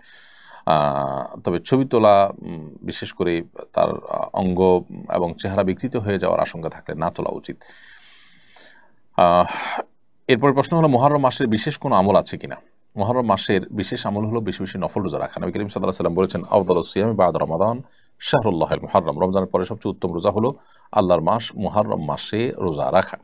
এই জন্য মুহররম মাসের স্পেশাল বা বিশেষ আমল হলো এই মাসে বেশি বেশি নফল রোজা রাখবো আমরা ইনশাআল্লাহ তাআলা। যার যতটুকু তৌফিক হলো 2, 4, 5, 10টা করে যে যতটুকু পারেন নফল রোজা রাখবেন এই মাসটি অলরেডি কয়েকদিন গত হয়ে গেছে, বাকি যে দিনগুলো আছে আমরা নফল রোজা রাখার চেষ্টা করব ইনশাআল্লাহ তাআলা। এটি হলো এই মাসের প্রধান আমল বা বিশেষ আমল। এর বাইরে এটি সম্মানিত 4 মাসের একটি সম্মানিত মাসের ভিতরে সবচেয়ে গুরুত্বপূর্ণ মাস হওয়ার কারণে সম্মানিত মাস রুটিন কাজগুলো, ইবাদতগুলো, রুটিন ভালো কাজগুলোকে বিশেষ গুরুত্বের সাথে করা এবং পাপের কাছ থেকে বেঁচে থাকার জন্য বিশেষভাবে সচেষ্ট থাকা, সেটা আমরা অব্যাহত রাখবো ইনশাআল্লাহ তাআলা। এরপর প্রশ্ন হলো, আমি একটি কোম্পানিতে চাকরি করি, কোম্পানিটি ইসরায়েল সংশ্লিষ্ট বর্জন লিস্টে আছে, এজন্য সবসময় মনোবেদনায় ভুগি, আমি চাকরি ছেড়ে দেবো কিনা? পরামর্শ দিবাজিত করবেন। আপনার চাকরি যদি অন্যত্র করার সুযোগ থাকে, এই কোম্পানিকে আপনি যে সার্ভ করছেন সেটা না করে অন্য কোথাও সার্ভ করবেন, সেটাই হবে আপনার জন্য উচিত এবং কর্তব্যের বিষয়। যদি আপনি কোম্পানিতে কাজ করে কোম্পানিতে যতটা সার্ভ করছেন তার চাইতে দিনের জন্য তার চেয়ে বেশি করতে পারছেন, এখানে থেকে বরং আপনি দিনের সুবিধা বা ইসলামের স্বার্থ আরও বেশি রক্ষা করতে পারছেন, যেটা অন্য জায়গায় গেলে সম্ভব হবে না। এরকম যদি হয় তাহলে আপনি এটা করতে পারেন, বিশেষ করে আপনার যে কাজ, সে কাজটা যদি মৌলিকভাবে হারাম না হয়। আর যে কাজ করছেন সেটা যদি হারাম কোনো কাজ হয় তাহলে সেক্ষেত্রে কোনো অবস্থাতে সেখানে কাজ করা আপনার জন্য জায়েজ হবে না। কুদ্দুস শেখ এটি দেখে আপনি লিখেছেন, সামর্থ্য থাকা সত্ত্বেও যদি ভিক্ষা করে কিয়ামতের দিন তাদের শাস্তি কি হবে? সামর্থ্য থাকা সত্ত্বেও ভিক্ষা করা কোনো জায়েজ কাজ নয়, ভালো কাজ নয়। নবী করিম সাল্লাল্লাহু আলাইহি ওয়াসাল্লাম উৎসাহিত করেছেন কিয়ামতের দিন তাদের স্পেসিফিক কোনো শাস্তির কথা কোরআন হাদিসে আলাদা করে বলা হয়নি যে সামর্থ্য থাকার পরও ভিক্ষা করলে এই ধরনের শাস্তি হবে। তবে সন্দেহাতীতভাবে সামর্থ্য থাকার পরও ভিক্ষা করা এটা নিকৃষ্ট কাজ এবং আল্লাহর কাছে অপছন্দনীয় কাজ। রাজধানী মহাখালীতে কূটনীতিকদের জন্য মদের বিক্রয় কেন্দ্র স্থাপন করেছে পর্যটন কর্পোরেশন। রাষ্ট্রীয় প্রতিষ্ঠানের পক্ষ থেকে অমুসলিমদের জন্য মদের বিক্রয় কেন্দ্র প্রতিষ্ঠা করার বিধান কি? দেখুন, একটি মুসলিম প্রধান দেশে মুসলমানদের ট্যাক্সের টাকায় কোনো মদের বিক্রয় কেন্দ্র স্থাপন করা এটা উচিত হবে না, অথবা সরকারের কোনো প্রতিষ্ঠানে এরকম কোনো কাজ করা মুসলমানদের যে চিন্তাধারা, বেশিরভাগ মানুষ যে দেশের মুসলমান সে দেশের মানুষের চিন্তাধারার পরিপন্থী কাজ করা, তো জনগণের চিন্তা চেতনা আশা আকাঙ্ক্ষার পরিপন্থী কাজ করা, এটা তো আসলে তথাকথিত যে গণতন্ত্রের কথা বলা হয় সেই গণতন্ত্রের সাথেও যায় না। অতএব এটার আমরা তো বলবো যে এটা না করা উচিত এবং শরিয়ার দৃষ্টিকোণ থেকে এটি কোনো অবস্থাতে জায়েজ হওয়ার কথা নয়। এমনকি আপনার ইহুদি খ্রিস্টানদের ধর্ম মতেও বেসিক্যালি এটি জায়েজ নয়। বাকি তারা তাদের ধর্ম থেকে বিচ্যুত বা তার ধর্মীয় বিধান থেকে বিচ্যুত, যার কারণে তারা হয়তো এই সমস্ত বিধানগুলোকে তোয়াক্কা করছে না বা আমল করছে না। এমনকি তাদের ধর্ম নামকে অস্তে থাকছে বেশিরভাগ ক্ষেত্রেই, বাস্তবিক অর্থে বা প্র্যাকটিসের ক্ষেত্রে তা অনেকেই মূলত নাস্তিকের পর্যায়ে চলে গেছেন। তো এটা খুবই দুঃখজনক এবং এটা তাদেরকে কাফিরে পরিণত করে দেয়। তারা যে আহলে কিতাবের সুবিধা পাওয়ার কথা সেই সুবিধা থেকে তারা বেরিয়ে যায়। যাই হোক, তো মুসলমানদের ট্যাক্সের টাকায় কোনো প্রতিষ্ঠান পরিচালিত হলে, সরকারি কোনো প্রতিষ্ঠান হলে, সেই প্রতিষ্ঠান আসলে মুসলমানদের আশা আকাঙ্ক্ষার প্রতিফলন হয় না, এরকম কোনো কাজ করবে না, সেটাই উচিত এবং কর্তব্য। বিদেশিদেরকে আমাদের দেশে আনতে হবে, তাদের এখানে নানা রকম কাজ থাকতে হবে বা তাদের সাথে আপনার এঙ্গেজমেন্ট দরকার হয়, সেটা বাস্তব একটা বিষয় আমরা জানি। কিন্তু আমরা তাদের জন্য অ্যারেঞ্জ করব এবং তাদেরকে সুযোগ সুবিধা দিব এমন বিষয় যেগুলো শরিয়া অ্যালাউ করে না, সেটা মুসলমান হিসেবে আমাদের জন্য জায়েজ নয়। আমার মা ইঁদুর মারার জন্য রাতে যন্ত্র পেতে রাখেন, সকালে উঠে আটকে পড়া ইঁদুরগুলোকে পানিতে চুবিয়ে মারেন, এটা জায়েজ হচ্ছে কিনা? দেখুন, ইঁদুর মারা মৌলিকভাবে নাজায়েজ কাজ না। যদি ইঁদুর আমাদের উপদ্রবের কারণ হয়, আমাদের ফল ফসল ক্ষতি করে, বাসা বাড়িতে ডিস্টার্বের কারণ হয়, তাহলে তাদেরকে মারাটা নিষেধ নয়, কিন্তু নির্মমভাবে মারাটা নিষেধ। অতএব ইঁদুর মারতে গিয়ে আপনার মা যে প্রক্রিয়া অবলম্বন করছেন, যে পানিতে চুবিয়ে মারছেন, এটা অবশ্যই নির্মমভাবে হত্যা করা। নবী করিম সাল্লাল্লাহু আলাইহি ওয়াসাল্লাম বলেছেন, ইন্নাল্লাহা কাতাবাল ইহসানা আলা কুল্লি শাই, আল্লাহ তাআলা প্রত্যেকটা বস্তুর প্রতি ইহসান করাটাকে ফরজ করে দিয়েছেন। ফাইদা যাবাহতুম ফাহসিনু যিবহাতা ওয়া ইযা কাতালতুম ফাহসিনুল কিতলাতা, যদি তোমরা কোনো পশু জবাই করতে হয়, যুদ্ধক্ষেত্রে কোনো শত্রুপক্ষকে হত্যা করতে হয়, বিচারিকভাবে হত্যা করতে হয়, তাহলে তো সেক্ষেত্রে তোমরা ইহসান করবে, অর্থাৎ অনুগ্রহ করবে। সেক্ষেত্রে তোমরা অমানবিক হতে যাবে না, যথাসম্ভব মানবিক হবে এবং চেষ্টা করবে তার প্রতি যাতে কোনো অবিচার না হয় সেদিকটাকে খেয়াল রাখতে। বিধায় যেখানে যে কষ্টটা না দিলেই চলে, সেভাবে কষ্ট দিয়ে আপনার কোনো প্রাণীকেও হত্যা করা জায়েজ নাই। সেজন্য এভাবে পানিতে চুবিয়ে আপনার এই আপনার ইঁদুরকে মারা জায়েজ নাই। আপনি বিষ প্রয়োগ করলেন, কোনো যদি এক আঘাতে মেরে ফেললেন, এই জাতীয় কোনো প্রক্রিয়া আপনি অবলম্বন করতে পারেন। এরপর প্রশ্ন হলো, এমন কোনো আমল আছে কিনা যা করলে আমি হজে যেতে পারবো? দেখুন, আপনি হজে যাওয়ার মতো আমল, যে আমল করলে আপনি হজে যাওয়ার সুযোগ তৈরি হতে পারে, সেটা মূলত আল্লাহ তাআলার কাছে দোয়া করা। আল্লাহর কাছে যত বেশি আপনি দোয়া করবেন, তত বেশি আল্লাহ রাব্বুল আলামিন আপনাকে হজে যাওয়ার সুযোগ দিবেন, আপনি আশা করতে পারেন। দোয়া করবেন, যদি দোয়ার শর্ত অনুযায়ী আপনি করতে পারেন, কায়মান বাক্যে দোয়া করতে পারেন, সেভাবে আপনি মনোযোগের সাথে দোয়া করতে পারেন, কারণ আল্লাহ তাআলা অমনোযোগী অন্তরের দোয়া কবুল করেন না। অতএব সেভাবে যদি দোয়া করতে পারেন, তো আশা করা যায় আল্লাহ রাব্বুল আলামিন আপনার দোয়া কবুল করবেন। তো সেভাবে আপনি দোয়ার চেষ্টা করবেন। এর বাইরে নিজের সাধ্য অনুযায়ী আপনি অর্থ সঞ্চয় করা থেকে নিয়ে অন্যান্য প্রস্তুতি যেগুলো আছে সেগুলো আপনি নিতে থাকবেন। আশা করা যায় আল্লাহ রাব্বুল আলামিন আপনার দোয়া কবুল করবেন। এর বাইরে আসলে স্পেসিফিক কোনো আমল নেই যেটা করলে আপনি হজে যেতে পারবেন। হজে যাওয়ার জন্য এই চেষ্টাগুলো করবেন। এছাড়া যে আমলগুলো করলে হজ এবং উমরা সওয়াব পাওয়া যায়, যেমন শাকা নামাজ পড়লে আরও বিভিন্ন আমল আছে, সেই আমলগুলো আপনি করতে থাকবেন। এখান থেকে হজের প্রতি আপনার আগ্রহ, আপনার তামান্না যা আছে সেটি বোঝা যাবে। আন্তর্জাতিক ফুটবল খেলা দেখা এবং এ নিয়ে আলাপ আলোচনা করা জায়েজ আছে কিনা? দেখুন, এই সমস্ত খেলাধুলা, এই সমস্ত আপনার ক্রীড়া আন্তর্জাতিকভাবে যেগুলো হয়ে থাকে বা দেশীয়ভাবে এরকম বড় বড় আসর যেগুলো হয়ে থাকে, প্রথমত এগুলোতে যে উন্মাদনা হয়ে থাকে, এগুলোতে বিনোদনের নামে যে আপনার উৎসবের উচ্ছলতা হয়ে থাকে, এটা আসলে কোনো মুসলমানের সাথে যায় না। একজন মুসলমান পৃথিবীতে বেঁচে থাকার প্রয়োজনে তার যতটুকু আনন্দ বিনোদন প্রয়োজন আছে শরীর সেটাকে অ্যালাউ করে। কিন্তু মুসলমান দর্শনগতভাবে বিশ্বাসগতভাবে তিনি যখন বিশ্বাস করেন যে অনন্ত অসীমকালের যাত্রা তার সামনে আখিরাত রয়েছে, এই দুনিয়া খুব সীমিত সময়ের জন্য, তিনি এখানকার আনন্দ বিনোদনকে তার জীবনের বড় বিষয় হিসেবে দেখবেন না। যারা এই জাতীয় বিষয়ে ইনভলভ হয়ে থাকেন তারা সাধারণত তাদের ঈমান এবং আমলগত ত্রুটি এটার জায়গা থেকে তারা এটার সাথে ইনভলভ হয়ে থাকেন। পশ্চিমা পৃথিবীর অনেক আলেমুল আমাদেরকে দেখা যায় এটার সাথে ইনভলভ হন, যেটা আমরা ব্যক্তিগতভাবে মনে করি দুঃখজনক এক কথায়। তাছাড়া এটা ফাসিকদের বড় মিলনমেলা। বিশেষ করে আমরা দেখেছি যে ফিফা তারা তাদের ভেরিফাইড ফেসবুক পেজে সমকামিতার যে সিম্বল সেটা তারা প্রোফাইল পিকচারে স্থাপন করেছে রীতিমতো। অর্থাৎ এরা যত শয়তানি কর্মকাণ্ড পৃথিবীতে হয়ে থাকে সেগুলোর তারা পৃষ্ঠপোষক বলতে পারি। তো তাদের এই সমস্ত আয়োজনগুলোতে গা ভাসানো বা সেগুলোতে নিজেকে আপনার ইনভলভ করা, মাখামাখি করা, এটা আমাদের ইমানি এবং আদর্শিক দেউলিয়া পনা ছাড়া আর কিছুই নয়। আপনি একজন মুসলিম হিসাবে আপনি যথেষ্ট রিচ এবং সমৃদ্ধ, আপনি অমুসলিম ইসলাম বিদ্বেষী শয়তানের অনুসারীদের কাছে কোনো কিছুর জন্য ধারণা দেওয়ার কোনো প্রয়োজন নেই। এটা আপনার বিশ্বাস এবং আদর্শের জায়গা থেকে আসলে যায় না। এটি হলো একটি বিষয়। এর বাইরে এটার সাথে যারা ইনভলভ থাকেন তারা সেটা আলাপ আলোচনা পর্যালোচনা ইত্যাদি করেন, এটা অনর্থক কাজ এবং অপ্রয়োজনীয় কাজ। নবী করিম সাল্লাল্লাহু আলাইহি ওয়াসাল্লাম বলেছেন, মিন হুসনি ইসলামিল মারই তারকুহু মা লা ইয়ানিহি। মুসলমান ইসলামের সৌন্দর্য তখনই প্রকাশ পাবে যখন সে অহেতুক অনর্থক কাজ থেকে বেঁচে থাকবে। তো আপনি এ জাতীয় কাজ করছেন, সেখানে কে জিতলো না হারলো এটাতে আপনার কি আসবে যাবে। তো এই জাতীয় বিষয়গুলোকে শরীয়ত অ্যালাউ করে না, অবশ্যই সেটাকে আমরা নাজায়েজ কাজের অন্তর্ভুক্ত মনে করি। রবিন আপনি লিখেছেন, আমি আমার মা সহ তামাত্তু হজ করেছি। প্রথম ওমরা করার সময় মাকে হুইল চেয়ারে ওমরা করানোর জন্য একজনের সঙ্গে চুক্তি করেছি। হজের পর আমরা মদিনায় চলে যাই। মক্কায় ফিরে এসে দ্বিতীয় ওমরা করার সময় আমি নিজে মাকে হুইল চেয়ারে তওয়াফ ও সাই করাই। তখন মা জানান প্রথম ওমরার সময় চুক্তিবদ্ধ লোকটি মাকে কেবল তওয়াফ করিয়েছেন, সাই করাননি। তিনি বয়োবৃদ্ধ হয় আর তওয়াফ ও সাই বিষয়টি ঠিকমতো বুঝে উঠতে পারেননি। এখন আমাদের করণীয় কি? দেখুন, হজ এবং ওমরার ক্ষেত্রে সাই করা, তওয়াফ করা যেরকম ফরজ, সাই করাটাও ফরজ। অতএব এই ফরজটি যদি ছুটে যায় এবং আপনি শহর ত্যাগ করে অন্যত্র চলে গেছেন, পরে আবার ফিরে আসছেন, তাহলে সেক্ষেত্রে আপনার ওই ওমরাটি আবার আদায় করতে হবে, কারণ হলো আপনার ওমরা হয়নি। এটা যদি ওয়াজিব হতো তাহলে সেক্ষেত্রে আপনি দম দিয়ে এক্ষেত্রে দায়িত্বমুক্ত হতে পারতেন, কিন্তু যেহেতু ফরজ অতএব দমে চলবে না, বরং আপনার এই ওমরাটি আবার আদায় করতে হবে।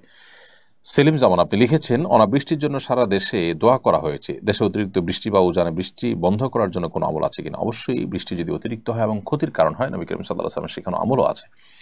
সে আমলটা হলো যে আমরা আল্লাহ তাআলার কাছে দোয়া করব বিশেষভাবে। সে দোয়াটা হলো আল্লাহুম্মা সাইয়্যিবান নাফিআ। আল্লাহ, আমরা আপনার কাছে উপকারী বৃষ্টি চাই। আল্লাহুম্মা হাওয়ালাইনা ওয়ালা আলাইনা। আল্লাহ, আমাদের যে ফসল, আমাদের যে ক্ষেত, আমাদের যে বাসাবাড়ি, আমাদের যে জনবসতি, সেগুলো যেন ক্ষতিগ্রস্ত না হয়। এই জন্য আমাদের পাহাড়ে, পর্বতে, নদীতে, নালাতে যেখানে বৃষ্টি হলে আমাদের ক্ষয়ক্ষতি হবে না, আল্লাহ সেরকম বৃষ্টি আমরা চাই, উপকারী বৃষ্টি আমরা চাই। তো এই দোয়া, দুটি দোয়া, একটা হলো আল্লাহুম্মা সাইয়্যিবান নাফিআ, একটা হলো আল্লাহুম্মা হাওয়ালাইনা ওয়ালা আলাইনা। এই দোয়া নবী সাল্লাল্লাহু আলাইহি ওয়াসাল্লামের সুন্নাহ দ্বারা সাব্যস্ত। আমরা অতিরিক্ত বৃষ্টি থেকে আত্মরক্ষার জন্য আল্লাহ তাআলার কাছে এভাবে নিবেদন করব। সম্প্রতি বাংলাদেশে একজন তারকা দাবাড়ু দাবা খেলারত অবস্থায় স্ট্রোক করে ইন্তেকাল করেছেন। ফেসবুকে তার এই মৃত্যু নিয়ে কটুবাক্য উচ্চারণ করছেন অনেকে। এসব ক্ষেত্রে আসলে আমাদের করণীয় কি? দেখুন, একজন মানুষ তিনি দাবার মতো খেলায় লিপ্ত, যেটি শরীয়তে নিষেধ, হাদিসে পরিষ্কারভাবে নিষিদ্ধ রয়েছে। ইমানদার হাতে এত অহেতুক সময় যে তিনি ফালতু সময় নষ্ট করবেন। বেঁচে থাকার জন্য যতটুকু আনন্দ বিনোদনের প্রয়োজন, তার জন্য নিজেদের পরিবার রয়েছে, ফিজিক্যাল অ্যাক্টিভিটিস রয়েছে, নিজেরা শরিয়ার সীমানার মধ্যে থেকে সেটি করতে পারেন। এর বাইরে এই জাতীয় খেলাধুলা, দাবা ইত্যাদির ব্যাপারে শরিয়াতে পরিষ্কারভাবে স্পষ্ট আলাদা দাবার পরে হাদিসে নিষেধাজ্ঞা রয়েছে। সো এ ধরনের খেলাধুলায় মত্ত থাকা, এটা তো গুনাহের কথা। তো গুনাহ করতে করতে যদি কারোর মৃত্যু হয়, সন্দেহাতীতভাবে সেই মৃত্যু কোনো মুসলমানের জন্য কাঙ্ক্ষিত মৃত্যু নয়। কিন্তু এই মৃত্যুকে ঘিরে ওই ব্যক্তি বা আপনার এই জাতীয় বিষয়ের ক্ষেত্রে সংশ্লিষ্ট বিষয় যিনি মৃত্যুবরণ করেছেন তাকে নিয়ে আপনার বাজে মন্তব্য করা, গালমন্দ করা, এটা আসলে কোনো মুসলমানের চরিত্র নয়। মুসলমান এরকম পরিস্থিতিতে তার জন্য সমবেদনা প্রকাশ করবে, তার এই মৃত্যুটা ভালো মৃত্যু ছিল না সেজন্য সিম্পেথি দেখাবে, তার এই মৃত্যুটা অনাকাঙ্ক্ষিত সেটি প্রকাশ করবে, অন্যদের জন্য দাওয়াতের কাজ হয় সেভাবে কথা বলবেন, কিন্তু কোনোভাবেই তাকে আঘাত করে, বিশেষ করে তাকে জাহান্নামে পাঠিয়ে দেওয়া, জাহান্নামী হিসাবে বলা, এই কাজগুলো করার সুযোগ নেই। কারণ হলো কোনো ব্যক্তির তিনি যদি মুসলিম হয়ে থাকেন, গুনাহ করতে করতেও যদি মৃত্যু হয়ে যায়, তারপরও তার জাহান্নামী হওয়ার সার্টিফিকেট দেওয়া এটা আমার দায়িত্বের মধ্যে পড়ে না।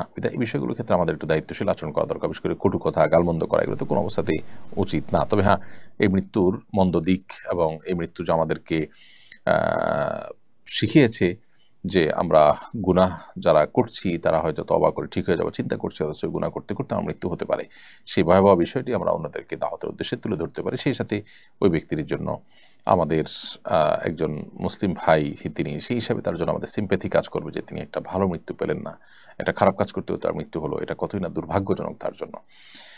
কিন্তু তাই বলে তাকে গালমন্দ করা বা বাজে মন্তব্য, কটু উক্তি করা এটা উচিত নয়। আমাদের 3টি গরু আছে, মা গরুটা অসুস্থ, অনেক চিকিৎসা করার পর অসুস্থ হয়নি, শুয়ে থাকতে থাকতে পচন ধরে গেছে, আশেপাশ খুবই গন্ধ ছড়াচ্ছে। এই গরু থাকলে অন্য 2টাও অসুস্থ হওয়ার সম্ভাবনা রয়েছে। গরুটা জবাই করে মাটিতে পুঁতে রাখলে কি গুনাহ হবে? দয়া করে জানাবেন। হ্যাঁ, যদি অনেক বেশি অসুস্থ হয়, গন্ধ বের হয়, এটা যদি খাওয়ার অনুপযুক্ত হয়, তাহলে সেক্ষেত্রে আপনি এটা জবাই করে আপনার মাটিতে পুঁতে রাখতে পারেন, গুনাহ হবে না। আর যদি এর গোশত খাওয়ার মতো থাকে, খাওয়া যায়, তাহলে সেক্ষেত্রে এটা খেতে পারেন বা অন্যদেরকে দিতে পারেন। আর যদি খাওয়াটা স্বাস্থ্যের জন্য ক্ষতিকর মনে হয় বা অরুচিকর হয় বা খাওয়ার মতো না থাকে, তাহলে সেক্ষেত্রে সেটি তো করতেই পারবেন। এবার প্রশ্ন হলো, আমার স্বামী আমাকে একদমই সময় দেন না, তিনি বাসায় এসে মোবাইল সময় নষ্ট করেন, এতে আমি অনেক কষ্ট পাই। আমার স্বামীর উদ্দেশ্যে কিছু বলুন। আপনার স্বামী যদি আমাকে শুনে থাকেন তাহলে আমি বলবো যে এটি এক ধরনের অবিচার। আমরা মনে করি যে এটা এমন কোনো ব্যাপার না, আমার ঘরের স্ত্রী তো, অসুবিধা কী? স্ত্রীকে একান্তে আমাদের সময় দেওয়া কর্তব্য। প্রিয় নবী সাল্লাল্লাহু আলাইহি সাল্লাম ব্যক্তিগত কাজ, দিনী কাজ শেষ করার পর ফ্যামিলিকে, পরিবারকে সময় দিতেন এবং ঘরোয়া কাজে উম্মুল মুমিনিনদের, তিনি তার স্ত্রীদের, নবীপত্নীদের তিনি সময় দিতেন এবং সহযোগিতা করতেন, ব্যক্তিগত কাজগুলো করতেন। স্মার্টফোনের আসক্তি দেখা যায় আজকাল আমাদের পুরুষ এবং মহিলা উভয়ের মধ্যে রয়েছে। পুরুষরা স্মার্টফোনে ব্যস্ত, স্ত্রীকে সময় দিচ্ছে না, স্ত্রী স্মার্টফোনে ব্যস্ত, স্বামী সন্তানকে সময় দিচ্ছেন না। এর উভয়টি কিন্তু জুলুম। একদিকে আমরা গুনাহগার হচ্ছি, অপরদিকে আমরা বান্দার হক নষ্ট করছি। এজন্য আল্লাহকে আমাদের ভয় করা উচিত। দাম্পত্য জীবনে সুখ শান্তির জন্য এক অন্যকে সময় দেওয়াটা খুবই গুরুত্বপূর্ণ কাজ, সেটি আমাদের করা উচিত। নবী করিম সাল্লাল্লাহু আলাইহি সাল্লাম আমাদের রাসূলুল্লাহ সাল্লাল্লাহু আনহা বহু আবদার পূরণ করেছেন, তার সাথে ফিজিক্যাল এক্সারসাইজ, দৌড়াদৌড়ির প্রতিযোগিতা করেছেন। একবার তিনি ইথিওপিয়ানদের এক ধরনের খেলা দেখতে চেয়েছেন, নবী সাল্লাল্লাহু আলাইহি ওয়াসাল্লাম তাকে নিয়ে গেছেন। এরপরে আমাদের রাসূলুল্লাহ সাল্লাল্লাহু আলাইহি ওয়াসাল্লাম বলেছেন যে ফাকদুরু কদরাল জারিয়াতিল হাদিসাতি সিন্নাল হাদিসাতি আল্লাহ হে পুরুষরা, তোমরা তোমাদের অল্প বয়সের যে স্ত্রীগণ আছেন, অর্থাৎ তোমাদের সাথে ছোট বয়সে ছোট বা আপনার তরুণী যে স্ত্রীগণ আছেন, এক হয়তো তোমাদের স্ত্রীগণ যারা আছেন তাদের প্রতি তোমরা খেয়াল রাখবে, তাদের চাহিদাগুলো, বৈধ চাহিদাগুলো পূরণ করা। নবী করিম সাল্লাল্লাহু আলাইহি ওয়াসাল্লাম যেভাবে খেয়াল রেখেছেন সেভাবে খেয়াল রাখবে। অতএব আল্লাহ তাআলা আমাদেরকে নির্দেশ করেছেন ওয়াশিরুহুন্না বিল মারুফ, তোমরা স্ত্রীদের সাথে সুন্দরভাবে দিনাতিপাত করো, জীবনযাপন করো, সংসার করো। অতএব মোবাইল টিপাটিপি করা, সোশ্যাল মিডিয়াতে অ্যাক্টিভ থাকা, অতিরিক্ত বাসায় এসে সেদিকে এঙ্গেজ থাকা, স্ত্রীকে সময় না দেওয়া, এটা অবশ্যই অন্যায় কাজ, সেখান থেকে বেরিয়ে আসতে হবে। আল্লাহ আমাদেরকে তৌফিক দান করুন। একটি প্রশ্নোত্তর সেশনে আপনাকে বলতে দেখলাম ঈদের নামাজের পর ফিতরা আদায় করলে আদায় হয় না, তবে অনেক আলেম বলছেন আদায় হবে, কোনটা সত্য? ধন্যবাদ গুরুত্বপূর্ণ একটি প্রশ্ন সামনে আনার জন্য। আমরা ঈদুল ফিতরে ফিতরা আদায়ের মাসালা প্রসঙ্গে একাধিকবার বলেছি যে ঈদের নামাজের পরে যদি কেউ ঈদুল ফিতরা আদায় করেন তাহলে সেটা আদায় হবে না, বরং ঈদের নামাজের আগে আদায় করলে আদায় হবে। আমরা যেই হাদিসের ভিত্তিতে বলেছি সেই হাদিসটির বাহ্যিক ইবারত বা তার মূল পাঠটা এরকম যে মান আদ্দাহা ক্বাবলা সলাতি ফাহিয়া সাদাকাতুন মাকবুলা, মান আদ্দাহা বা'দা সলাতি ফাহিয়া সাদাকাতুন মিনাস সাদাকাত। যে ব্যক্তি ফিতরা ঈদের নামাজের আগে আদায় করবে সেটা আল্লাহর কাছে গ্রহণযোগ্য সাদাকা হবে, আর যে ব্যক্তি ঈদের নামাজের পরে আদায় করবে সেই সাদাকা, সে দানটা অন্য 10টি দানের মতো হয়ে যাবে। এই হাদিস থেকে বাহ্যিকভাবে বুঝে আসে সেটি আমরা বলেছি, অর্থাৎ ঈদুল ফিতরের নামাজের আগে আদায় করলে সেটি ফিতরা হিসাবে গণ্য হবে, আর পরে দিলে ফিতরা হবে না। যদিও পরবর্তীতে আমরা স্পষ্ট হয়েছি যে আসলে অন্যান্য যে ইমামদের আছে, জমহুর বা ম্যাক্সিমাম ইমামদের মতের পরিপন্থী কথা এটা কোনো প্রসিদ্ধ বা গ্রহণযোগ্য কোনো ইমামদের মত নয়। এজন্য আমরা আমাদের সেই কথাকে প্রত্যাহার করছি এবং আমরা যেটি বলেছি সেটি ভুল। সংখ্যাগরিষ্ঠ ইমামগণ হাদিসের যে ব্যাখ্যা পেশ করেছেন, হাদিসের আলোকে তারা যে মাসআলা দিয়েছেন সেটি সঠিক। সেটি হলো যে ঈদুল ফিতরের নামাজের পরও যদি ফিতর আদায় করে সেটা আদায় হয়ে যাবে, কিন্তু এটা অনুত্তম, এতে কোনো সন্দেহ নেই। বিধায় যেটা আমরা বলেছি আগে সেটা আমরা প্রত্যাহার করছি, এটা আমাদের ভুল ছিল, আল্লাহ তাআলা আমাদেরকে মাফ করুন। আমি একজনের কাছ থেকে নিজে ব্যবহারের জন্য তার বাসার ওয়াইফাই পাসওয়ার্ড নিয়েছি। আমি কি এই পাসওয়ার্ড আমার পরিবারের অন্য সদস্য বা বন্ধুবান্ধবদের সরবরাহ করতে পারি? দেখুন, এই সমস্ত বিষয়গুলো নির্ভর করে যে তার সাথে আপনার বোঝাপড়া কেমন। যদি বিষয়টা এরকম যে হ্যাঁ আপনি তার অনুমতি চাইলেও তিনি নিষেধ করবেন না, করার মতো না, তাহলে আপনি সেটা শেয়ার করতে পারেন। আর যদি এটা নিয়ে সন্দেহ থাকে যে তিনি নিষেধ করতে পারেন, বিশেষ করে আমরা জানি যে ওয়াইফাই বহু মানুষ ব্যবহার করলে সেটার অতিরিক্ত মানুষ এঙ্গেজমেন্টের কারণে স্পিড কমে যায়, তিনি ক্ষতিগ্রস্ত হবেন, এরকম যদি মনে হয় তাহলে সেটা আপনার জন্য জায়েজ হবে না। কারণ এখানে আপনাকে অ্যাক্সেস দেওয়া হয়েছে, আপনারা বহু মানুষকে যখন অ্যাক্সেস দিবেন তখন নিশ্চয়ই তিনি ক্ষতিগ্রস্ত হবেন, নিশ্চয়ই তার স্পিড কমবে। তো এই জায়গা থেকে এটা আপনার উচিত কাজ হবে না। এরপর প্রশ্ন হলো, আমার কবুতরের সঙ্গে অন্য কবুতর চলে এসেছে, কার কবুতর জানি না, এখন আমার করণীয় কি?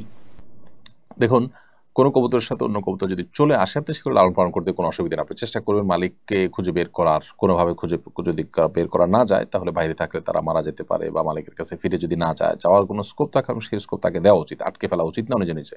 কিন্তু যদি সেরকম স্কোপ না থাকে, বরং সেগুলো বাইরে থাকলে মারা যাবে বা ধ্বংস হবে, তাহলে আপনি লালন পালন করলে সেটা নাজায়েজ হবে না। এরপর প্রশ্ন হলো, একজন দাড়ি টুপিওয়ালা মানুষ প্রশ্ন ফাঁস করার কারণে যতটুকু সমালোচনা হয়েছে, সম্প্রতি একজন হিন্দু প্রিয়নাথ নামে তিনি প্রশ্নপত্র ফাঁস করে বিপুল পরিমাণ অর্থ আত্মসাৎ করেছেন, অথচ এটা নিয়ে তেমন কোনো সমালোচনা হচ্ছে না। এর কারণ কি? দেখুন, এই বিষয়গুলো আমরা বিভিন্ন সময় দেখি যে আপনার দাড়ি টুপিওয়ালা মানুষ কোনো অন্যায় করলে সেটা নিয়ে অনেকে অনেক বেশি সমালোচনা করেন, অন্যগুলো নিয়ে এতটা সমালোচনা করেন না। এর অন্যতম প্রধান কারণ তো হলো, যেটা আমি একটু আগে একটা প্রশ্ন উত্তরে বলেছি, যে দাড়ি টুপি বা ধর্মীয় লেবাস ধারণ করা মানুষগুলো ভালো মানুষ হয়, এরা খারাপ মানুষ হলে তখন মানুষ এই অস্বাভাবিক বিষয়ের কারণে অতিরিক্ত আলোচনায় মেতে ওঠে। কিন্তু এটা ঠিক যে আমাদের সমাজে এক শ্রেণী মানুষ অন্য ধর্মাবলম্বীরা যখন কোনো অপরাধ করে তখন তার ধর্মীয় পরিচয়টাকে হাইড করে এবং সেটাকে একেবারে উল্লেখই করে না। বিশেষ করে মিডিয়াগুলোতে আমরা এই দ্বিচারিতা দেখি। আর এর বিপরীতে মুসলমানদের ক্ষেত্রে ইমাম করলে ইমাম, তারপরে হুজুর, আলেম, তাদের সেই পরিচয়টাকে খুব বড় করে তুলে ধরে। এটা তো একটা চক্রান্ত সন্দেহাতীতভাবে, এবং এ ধরনের শয়তানি কর্মকাণ্ড যারা করে থাকে তাদের সমস্ত শয়তানি কর্মকাণ্ড করে মূলত ইসলাম থেকে মানুষকে তারা দূরে সরাতে পারবে না, ইসলাম প্রতি মানুষকে বিতশ্রদ্ধ করতে পারবে না। কিয়ামত পর্যন্ত ইসলাম সামনে অগ্রসর হতে থাকবে, তারা নিজেদেরকে ধ্বংস করছে বা ধ্বংসের দিকে তারা নিজেদেরকে টেনে নিয়ে যাচ্ছে। তো আমরা অবশ্যই ব্যক্তিগতভাবে আমরা যখন এই সমস্ত কাজের প্রতিবাদ করব, তখন আমাদেরকে লক্ষ্য রাখতে হবে যে আমরা তাদের সে সমস্ত ষড়যন্ত্রের শিকার যেন না হই। অর্থাৎ ধর্মীয় পরিচয় বা আপনার ধর্মীয় আপনার ক্রিয়াকর্ম, এগুলোর ভিত্তিতে একটা মানুষকে আমরা তুলোধনা করলাম, কিন্তু একইভাবে অন্য ধর্মাবলম্বী একজন মানুষ যখন করছে তখন তার ধর্মীয় পরিচয়টাকে আমরা একেবারে ছোট করে দেখলাম। এটা দ্বিচারিতা ছাড়া কিছু না। অনেক মুসলমান সন্তানরা আমরা এই টাইপের কাজ করি যেগুলো আসলে সুশীল সুলভ কাজ, তথাকথিত সুশীল সাজার একটা চেষ্টা হয়ে থাকে। এটা আমাদের উচিত নয়। আমরা যখন একটা পলিসি অবলম্বন করবো সেটা আমাদের সব ক্ষেত্রেই ঠিক থাকা উচিত। একটি প্রশ্নোত্তর সেশনে আপনার প্রশ্ন উত্তর দিয়েছি আমি একজন কাছ থেকে, আপনার প্রশ্ন উত্তর আমরা দিয়েছি। আমাদের দেশের বিভিন্ন পাবলিক পরীক্ষার প্রশ্ন প্রায় ফাঁস হয়। ফাঁসকৃত প্রশ্ন আগে জেনে পরীক্ষা দেওয়ার পর চাকরিগুলো উপার্জন হালাল হবে কিনা? প্রশ্ন ফাঁসে জড়িতদের কী ধরনের শাস্তি হওয়া উচিত? আমরা এটির উত্তর গত সপ্তাহে সম্ভবত কোনো একটা প্রশ্ন উত্তরে দিয়েছি। প্রশ্ন ফাঁস হয়েছে, সে প্রশ্ন জেনে পরীক্ষা দিয়েছেন, তাহলে সেক্ষেত্রে আপনার উপার্জন হারাম হবে না। এর কারণে যদি আপনি চাকরি বৈধ কোনো খাতে কাজ করে থাকেন কিন্তু আপনি আমানতের খেয়ানত করেছেন, সেজন্য আপনি গুনাহগার হবেন। এজন্য আপনাকে তওবা নাসুহা এবং খাঁটি তওবা করতে হবে যে জীবনে কখনো আপনি আর এই অন্যায় করবেন না। আর এর সাথে যারা জড়িত, প্রশ্ন ফাঁসের সাথে যারা জড়িত, তারা বহু মানুষ অধিকার খর্ব করেছেন, বহু মানুষও অধিকার নষ্ট করেছেন। ইসলাম শরিয়ার দৃষ্টিকোণ থেকে এটি অনেক বড় একটি কবিরা গুনাহ, বিধায় এটার শাস্তি শরিয়া, যদিও এটার শরিয়ার দণ্ডবিধিতে বিশেষ কোনো দণ্ড ঠিক করে দেয়নি। অতএব যখন যে সমাজে যেই পরিস্থিতিতে যে ধরনের শাস্তি দেওয়াটা উপযুক্ত মনে করবেন বিচারকগণ, সে শাস্তি শরিয়ার দৃষ্টিকোণ থেকে, শরিয়ার বিচারিক আদালত থাকলে সেখানে দিবেন। বাকি আমাদের দেশের প্রচলিত আপনার বিচার ব্যবস্থা, দেশের সংবিধান অনুযায়ী এটার কি শাস্তি আছে সে বিষয়ে বিশেষজ্ঞ যারা আছে তারা ভালো বলতে পারবেন। সজন আহমেদ আপনি লিখেছেন, আম গাছের ডাল যদি কাঁঠাল গাছে গ্রাফটিং বা কলম করা হয় সেটি কি জায়েজ হবে? এটা আল্লাহ সৃষ্টিতে পরিবর্তন বলে গণ্য হবে কিনা? মৌলিকভাবে এটা জায়েজ আছে এবং মৌলিকভাবে এটা আল্লাহ সৃষ্টির পরিবর্তন হিসাবে গণ্য হবে না, কারণ হলো আসলে আপনার ফল ফসল বা অন্যান্য ইয়ের ক্ষেত্রে আল্লাহ সৃষ্টিতে পরিবর্তনের যে নিষেধাজ্ঞা সেটা এর ক্ষেত্রে প্রযোজ্য নয়। কিন্তু যথাসম্ভব আমাদের খাবার ইত্যাদির ক্ষেত্রে তাহার যে অর্গানিক বা অরিজিনাল যে রূপ সেটি আমাদের ধরে রাখার চেষ্টা আমাদের নানাভাবে করা উচিত। কারণ এখানে ফুড ইঞ্জিনিয়ারিংয়ের মধ্যে বিশেষ করে আপনার জেনেটিক্যাল ইঞ্জিনিয়ারিংয়ের মাধ্যমে যে সমস্ত খাবার প্রসেস করা হয় বা খাবারের মধ্যে যে সমস্ত ইঞ্জিনিয়ারিং করা হয় আমাদের ফুড বা খাদ্য আইটেমগুলোর মধ্যে ফল মূল ইত্যাদিতে, এগুলো নানাভাবে আমাদেরকে ক্ষতিগ্রস্ত করে। এটা বিভিন্ন গবেষণা দ্বারা যেমন প্রমাণিত এবং এটি আপনার কোরআন এবং সুন্নাহ যে আমাদেরকে সাধারণ এবং স্বাভাবিক নিয়মের কথা বলে এটা তার খেলাফও। শরীর দৃষ্টিকোণ থেকে জায়েজ না জায়েজ এক জিনিস, আর এর স্পিরিচুয়াল লাভ ক্ষতির দিকটা আরেকটি। শরীর দৃষ্টিকোণ থেকে জায়েজ হলেও এই ধরনের কাজ যথাসম্ভব, বিশেষ করে আপনার খুব বড় ধরনের যেটাকে বলা জেনেটিক্যাল ইঞ্জিনিয়ারিং ফুডের ক্ষেত্রে যে করা হয়, এটি আমাদেরকে নানাভাবে ক্ষতিগ্রস্ত করে।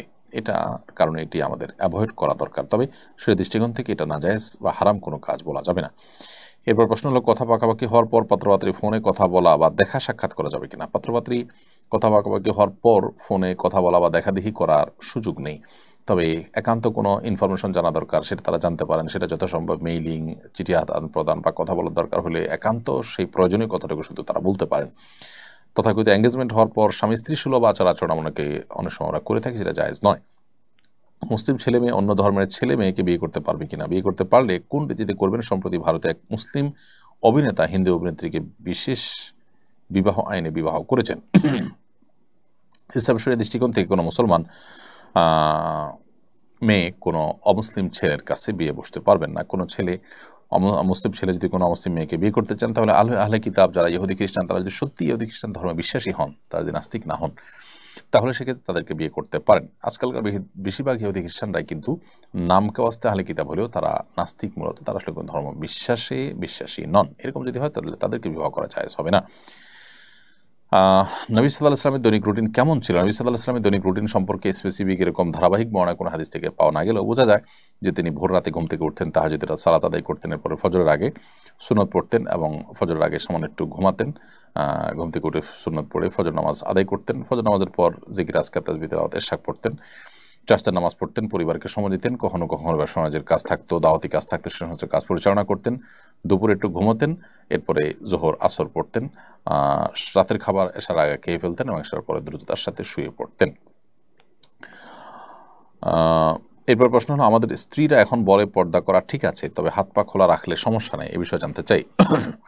হাত পা খোলা রাখা অনেক উলামায়ে জায়েজ বলেছেন, এবং এর মানে এই না যে সেটাকে প্রদর্শন করে বেড়ানো। কারণ হাত পায়ের মধ্যে বিভিন্ন রকম সাজগোজ করে সেটাকে প্রদর্শন করে বেড়ানো এটা পর্দার পরিপন্থী। তাছাড়া আল্লাহ সুবহানাহু ওয়া তাআলা আমাদের মা বোনদেরকে সৌন্দর্যকে আপনার আবৃত্তি করতে বলেছেন, ঢাকতে বলেছেন, সেই জায়গাটি আমাদের বিশেষভাবে খেয়াল রাখা দরকার। আজকাল বিশেষ করে ফিতনার যে সময়, এই সময়টাতে আসলে মেয়েদের হাত পা তো বটেই, এমনকি তাদের কণ্ঠ, তাদের শরীর, আপনার খুব বেশি চাকচিক্যপূর্ণ পোশাক, এগুলো পুরুষরা দেখে তাদের নানা বাজে চিন্তা এবং জল্পনা কল্পনা করে। ফিতনার সংকুল এই সময়টাতে অন্তত মা বোনদের অতিরিক্ত সতর্ক থাকা উচিত।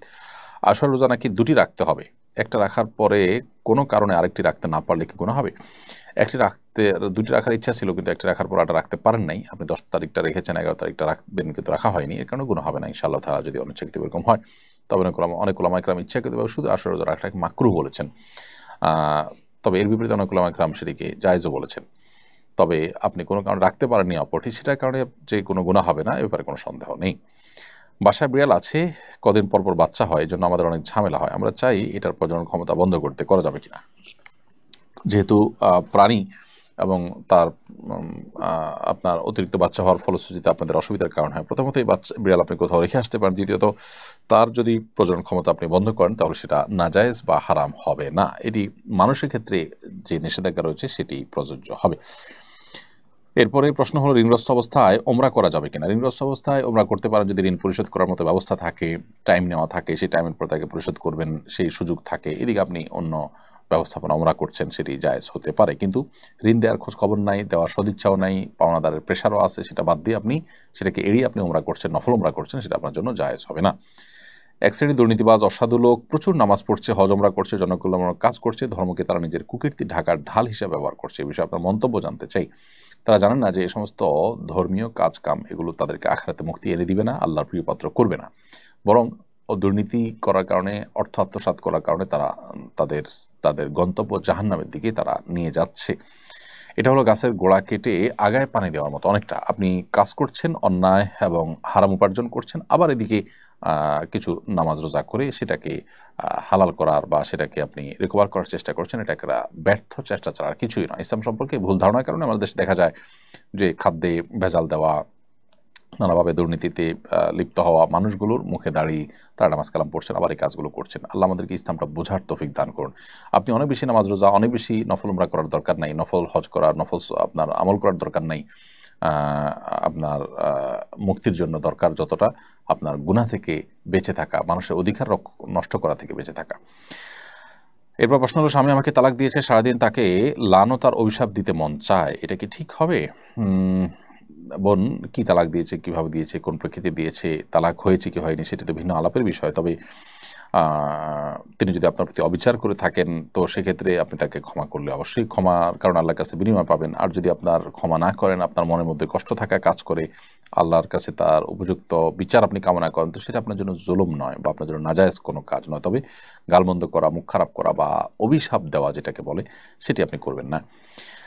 এরপর প্রশ্ন, আমার স্বামী খারাপ বন্ধুদের সাথে মেশে, আমি নিষেধ করলে আমার সাথে অশান্তি করে। আমি জানি আমার স্বামীও তাদের সাথে খারাপ কাজে জড়িয়ে যাবে, আমি কিভাবে আমার স্বামীকে তাদের থেকে আলাদা করব? একজন স্ত্রী আসলে তার ভালোবাসা, তার আবেগ দিয়ে নানাভাবে স্বামীকে তিনি বশে আনতে পারেন, বেশিরভাগ ক্ষেত্রে সর্বোচ্চ চেষ্টা করলে। বিশেষ করে স্বামীদেরকে বশে আনার সমস্ত কৌশল স্ত্রীদের জানা থাকে। হ্যাঁ, কিছু কিছু অমানুষ থাকে, তাদের কথা ভিন্ন। তো আপনি যদি চেষ্টা করে তাকে আনতে পারেন, চেষ্টা করবেন, অন্যদের বুঝাবেন, আপনার চেষ্টা আপনি করবেন, এবং আপনার ধারণা ঠিকই খারাপ মানুষের সাথে মিশলে একসময় মানুষ খারাপের দিকে চলে যায়। সেই জায়গা থেকে অবশ্যই আমরা সরে আসার চেষ্টা করব। এরপরে প্রশ্ন হলো যে শাতিমে রাসূলের শরঈ বিধান কি, শাতিমে রাসূলের শাস্তি কি? শাতিমে রাসূল বা রাসূল আকরাম সাল্লাল্লাহু আলাইহি ওয়াসাল্লামকে অবমাননাকারী এবং গালমন্দকারীর শাস্তি সবচেয়ে চরম শাস্তি। তাদের শাস্তি হলো মৃত্যুদণ্ড। এই ব্যাপারে সারা বিশ্বের সমস্ত উলামা ইকরাম একমত, কারো কোনো ভিন্ন মত নেই। নবী করিম সাল্লাল্লাহু আলাইহি ওয়াসাল্লামকে গালমন্দ করলে, তাকে আপনার কটূক্তি করলে, তার অবমাননা করলে, সেটিকে ইসলামী শরিয়াতে সবচাইতে কঠোর অপরাধ হিসাবে বিবেচনা করা হয় এবং এটা ক্ষমার অযোগ্য অপরাধ। যদি তিনি তওবা করে ফিরে আসেন তাহলে সেক্ষেত্রে আল্লাহ সুবহানাহু ওয়া তাআলার কাছে তিনি ক্ষমা পেতে পারেন, কিন্তু মানুষের কাছে ক্ষমা পাবেন কিনা বা তা দুনিয়ার শাস্তি রহিত হবে কিনা সেটা নিয়ে আবার আমাদের মধ্যে ইখতিলাফ আছে। যদিও হানাফি মাযহাবের মুফতাবি মত এবং সিদ্ধান্ত, শাফি মাযহাবের প্রসিদ্ধ মত, মালিক এবং হাম্বলি মাযহাবের একটা মত অনুযায়ী তাদের তওবা কবুল হবে এবং বিচারিকভাবে তার শাস্তি কার্যকর হবে না যদি তিনি তওবা করে থাকেন। আর এর বিপরীতে শক্তিশালী মত এবং অনেক ইমামদের মতেই তার তওবা কবুল হবে না। তবে শাস্তি যে মৃত্যুদণ্ড, এ ব্যাপারে কোনো ভিন্ন মত কারণ নেই। নবী সাল্লাল্লাহু আলাইহি সাল্লামের শাতিমদের শাস্তি শুধু মৃত্যুদণ্ডই নয়, অত্যন্ত কঠিনভাবে তাদের শাস্তি দেওয়ার কথা রয়েছে। বিশেষ করে কোন একটা আয়াত এক্ষেত্রে খুবই গুরুত্বপূর্ণ এবং দ্রষ্টব্য। এই প্রথমবার পবিত্র কাবাগরের কিসওয়া বদলানোর প্রক্রিয়ায় নারীরা অংশ নিয়েছেন বলে বিভিন্ন সংবাদ মাধ্যমে উঠে এসেছে, এটা শরীয়ত অনুমোদিত কিনা? দেখুন, সংবাদ মাধ্যমে যেটি প্রচারিত হয়েছে আমার চোখে পড়েনি। এরকম কিছু যদি হয়ে থাকে যে নারীদেরকে কাবাগরের যে কিসওয়া এটা বদলানোর কাজে ব্যবহার করা হয়েছে, এরকম যদি ঘটে থাকে তাহলে সেটা আমরা শুধু এক কথা বলবো, দুঃখজনক। ইসলাম আমাদের যে সুন্দর জীবন বিধান দিয়েছেন, এখানে নারীদেরকে অধিকার দেওয়ার নাম করে নানা ভনিতা করার, নাটক করার কোনো দরকার নেই।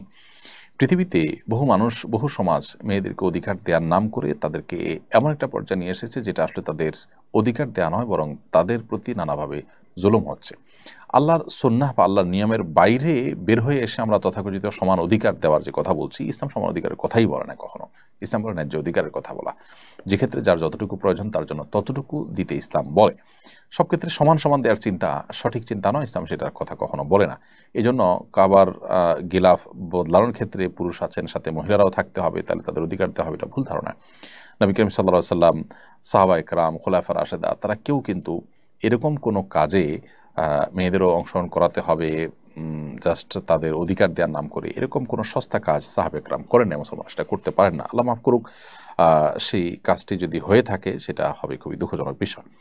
আমাদের সমাজে নতুন বাড়িতে ঢোকার সময় নানা রকম বিদাত পালন করা হয়। সামনে আমরা নতুন বাড়িতে ঢুকবো, আমি চাচ্ছি বিদাত মুক্ত সুন্নাহসম্মত পদ্ধতিতে বাড়িতে ঢুকতে। এই জন্য কী করণীয় জানলে উপকৃত হতাম। আপনি নতুন বাড়ি করেছেন, এ উপলক্ষে কোনো মানুষকে যদি আপনি দাওয়াত দিয়ে খাওয়ান, আত্মীয় স্বজনকে দাওয়াত দিয়ে খাওয়ান, সেটা জায়েজ আছে, এটা শরীরের কোনো নির্দেশ নয়। এর বাইরে মিলাদ, কিয়াম ইত্যাদি বা নানা আপনার অনেক আপনার প্রক্রিয়া মানুষ অবলম্বন করে কুসংস্কারের জন্য অনেক কাজ করে, অনেক বিশ্বাস ধারণ করে, সেগুলো আমাদের বর্জন করা উচিত। বিসমিল্লাহ বলে আল্লাহর নামে প্রবেশ করে যাবেন। এবাদত দিয়ে আপনি শুরু করতে পারেন। কোনো একটা নামাজ, 2 রাকাত নামাজ পড়ে কোনো আসার থেকে বর্ণিত আছে যে কোনো আসার দ্বারা প্রমাণিত আছে 2 রাকাত নামাজ পড়ে কেউ তাদের ঘর বাড়ি উদ্বোধন করেছেন বা বসবাস শুরু করেছেন কোনো ভালো কাজ দিয়ে, সেটি হতে পারে। এর বাইরে আপনি বিসমিল্লাহ বলে সাধারণভাবে প্রবেশ শুরু করবেন। বিশেষ কোনো প্রক্রিয়া আপনাকে অবলম্বন করার নির্দেশ বা বাধ্যবাধকতা ইসলাম রাখেনি, বা এখানে কোনো কুসংস্কারচ্ছন্ন বেদাতপূর্ণ কোনো কাজও যেন না হয় সেদিকটা খেয়াল রাখবেন। বিসমিল্লাহ বলে আল্লাহ নাম নিয়ে সেখানে প্রবেশ করবেন। কোনো হারাম কাজ যখন সেখানে না হয় বা বন্ধু যেন সেখানে বেশি হয় সেদিকটা লক্ষ্য রাখবেন। সুস্থ এবং আর্থিক সামর্থ্য থাকা অবস্থায় হজ পালন করা হয়নি, এখন মুমূর্ষ অবস্থায় আছেন, এক্ষেত্রে করণীয় কি? যিনি পূর্বে হজ করেননি এমন কেউ কি বদলি হজ করতে পারবেন? পূর্বে হজ করেননি এমন কেউ বদলি হজ করতে পারবেন না, নিজের হজ আগে করতে হবে, তারপর তিনি বদলি হজ করতে পারবেন। আর সুস্থ এবং আর্থিক সামর্থ্য থাকা অবস্থায় যদি হজ না পালন করে থাকেন, মুমূর্ষ অবস্থায় আছেন, তাহলে তার আর্থিক সংযোগ থাকলে এটা দিয়ে তার পক্ষ থেকে অন্য কাউকে দিয়ে বদলি হজের ব্যবস্থা করবেন। শুধু সাজানোর উদ্দেশ্যে বাবুর কপালের ডান বা বাম পাশে টিপ দেওয়া যাবে কিনা, এটা করতে পারেন, সাজানোর জন্য দিতে পারেন, এটা কল্যাণ করার চিন্তা না করে যদি দেন দিতে পারেন। কোরআন মাজিদ তেলাওয়াত করার সময় সিজদার আয়াতগুলো অনেকবার তেলাওয়াত করা হয়েছে, কিন্তু পরে সিজদা দেওয়া হয়নি, এখন আমার করণীয় কি? সিজদার আয়াত তেলাওয়াত করে সিজদা দেওয়া ওয়াজিব। যদি আপনার সিজদা কখনো না দিয়ে থাকেন তাহলে তো আপনি অনেক বড় গুনাহ করেছেন এবং সের জন্য আল্লাহর কাছে তওবা করবেন। প্রিয় দর্শক, দেখতে দেখতে আমরা অনুষ্ঠানের একেবারেই শেষ প্রান্তে চলে এসেছি, সময় হয়েছে বিদায় নেওয়ার। আল্লাহ যদি আমাদেরকে সুস্থ রাখেন, নিরাপদে রাখেন, ভালো রাখেন, ইনশাআল্লাহ বিদিনিল্লাহ আগামী জুমাবার একই সময় আবার দেখা হবে। সে পর্যন্ত সবাইকে আল্লাহ যেন সুস্থ রাখেন, ভালো রাখেন, সে তো ব্যক্ত করে আল্লাহ তাআলার কাছে সেটি নিবেদন করে আজকের মতো এখানে শেষ করছি। জাযাকুমুল্লাহ খাইর। আসসালামু আলাইকুম ওয়া রাহমাতুল্লাহি ওয়া বারাকাতুহু। আসুন্নাহ ফাউন্ডেশন, উম্মার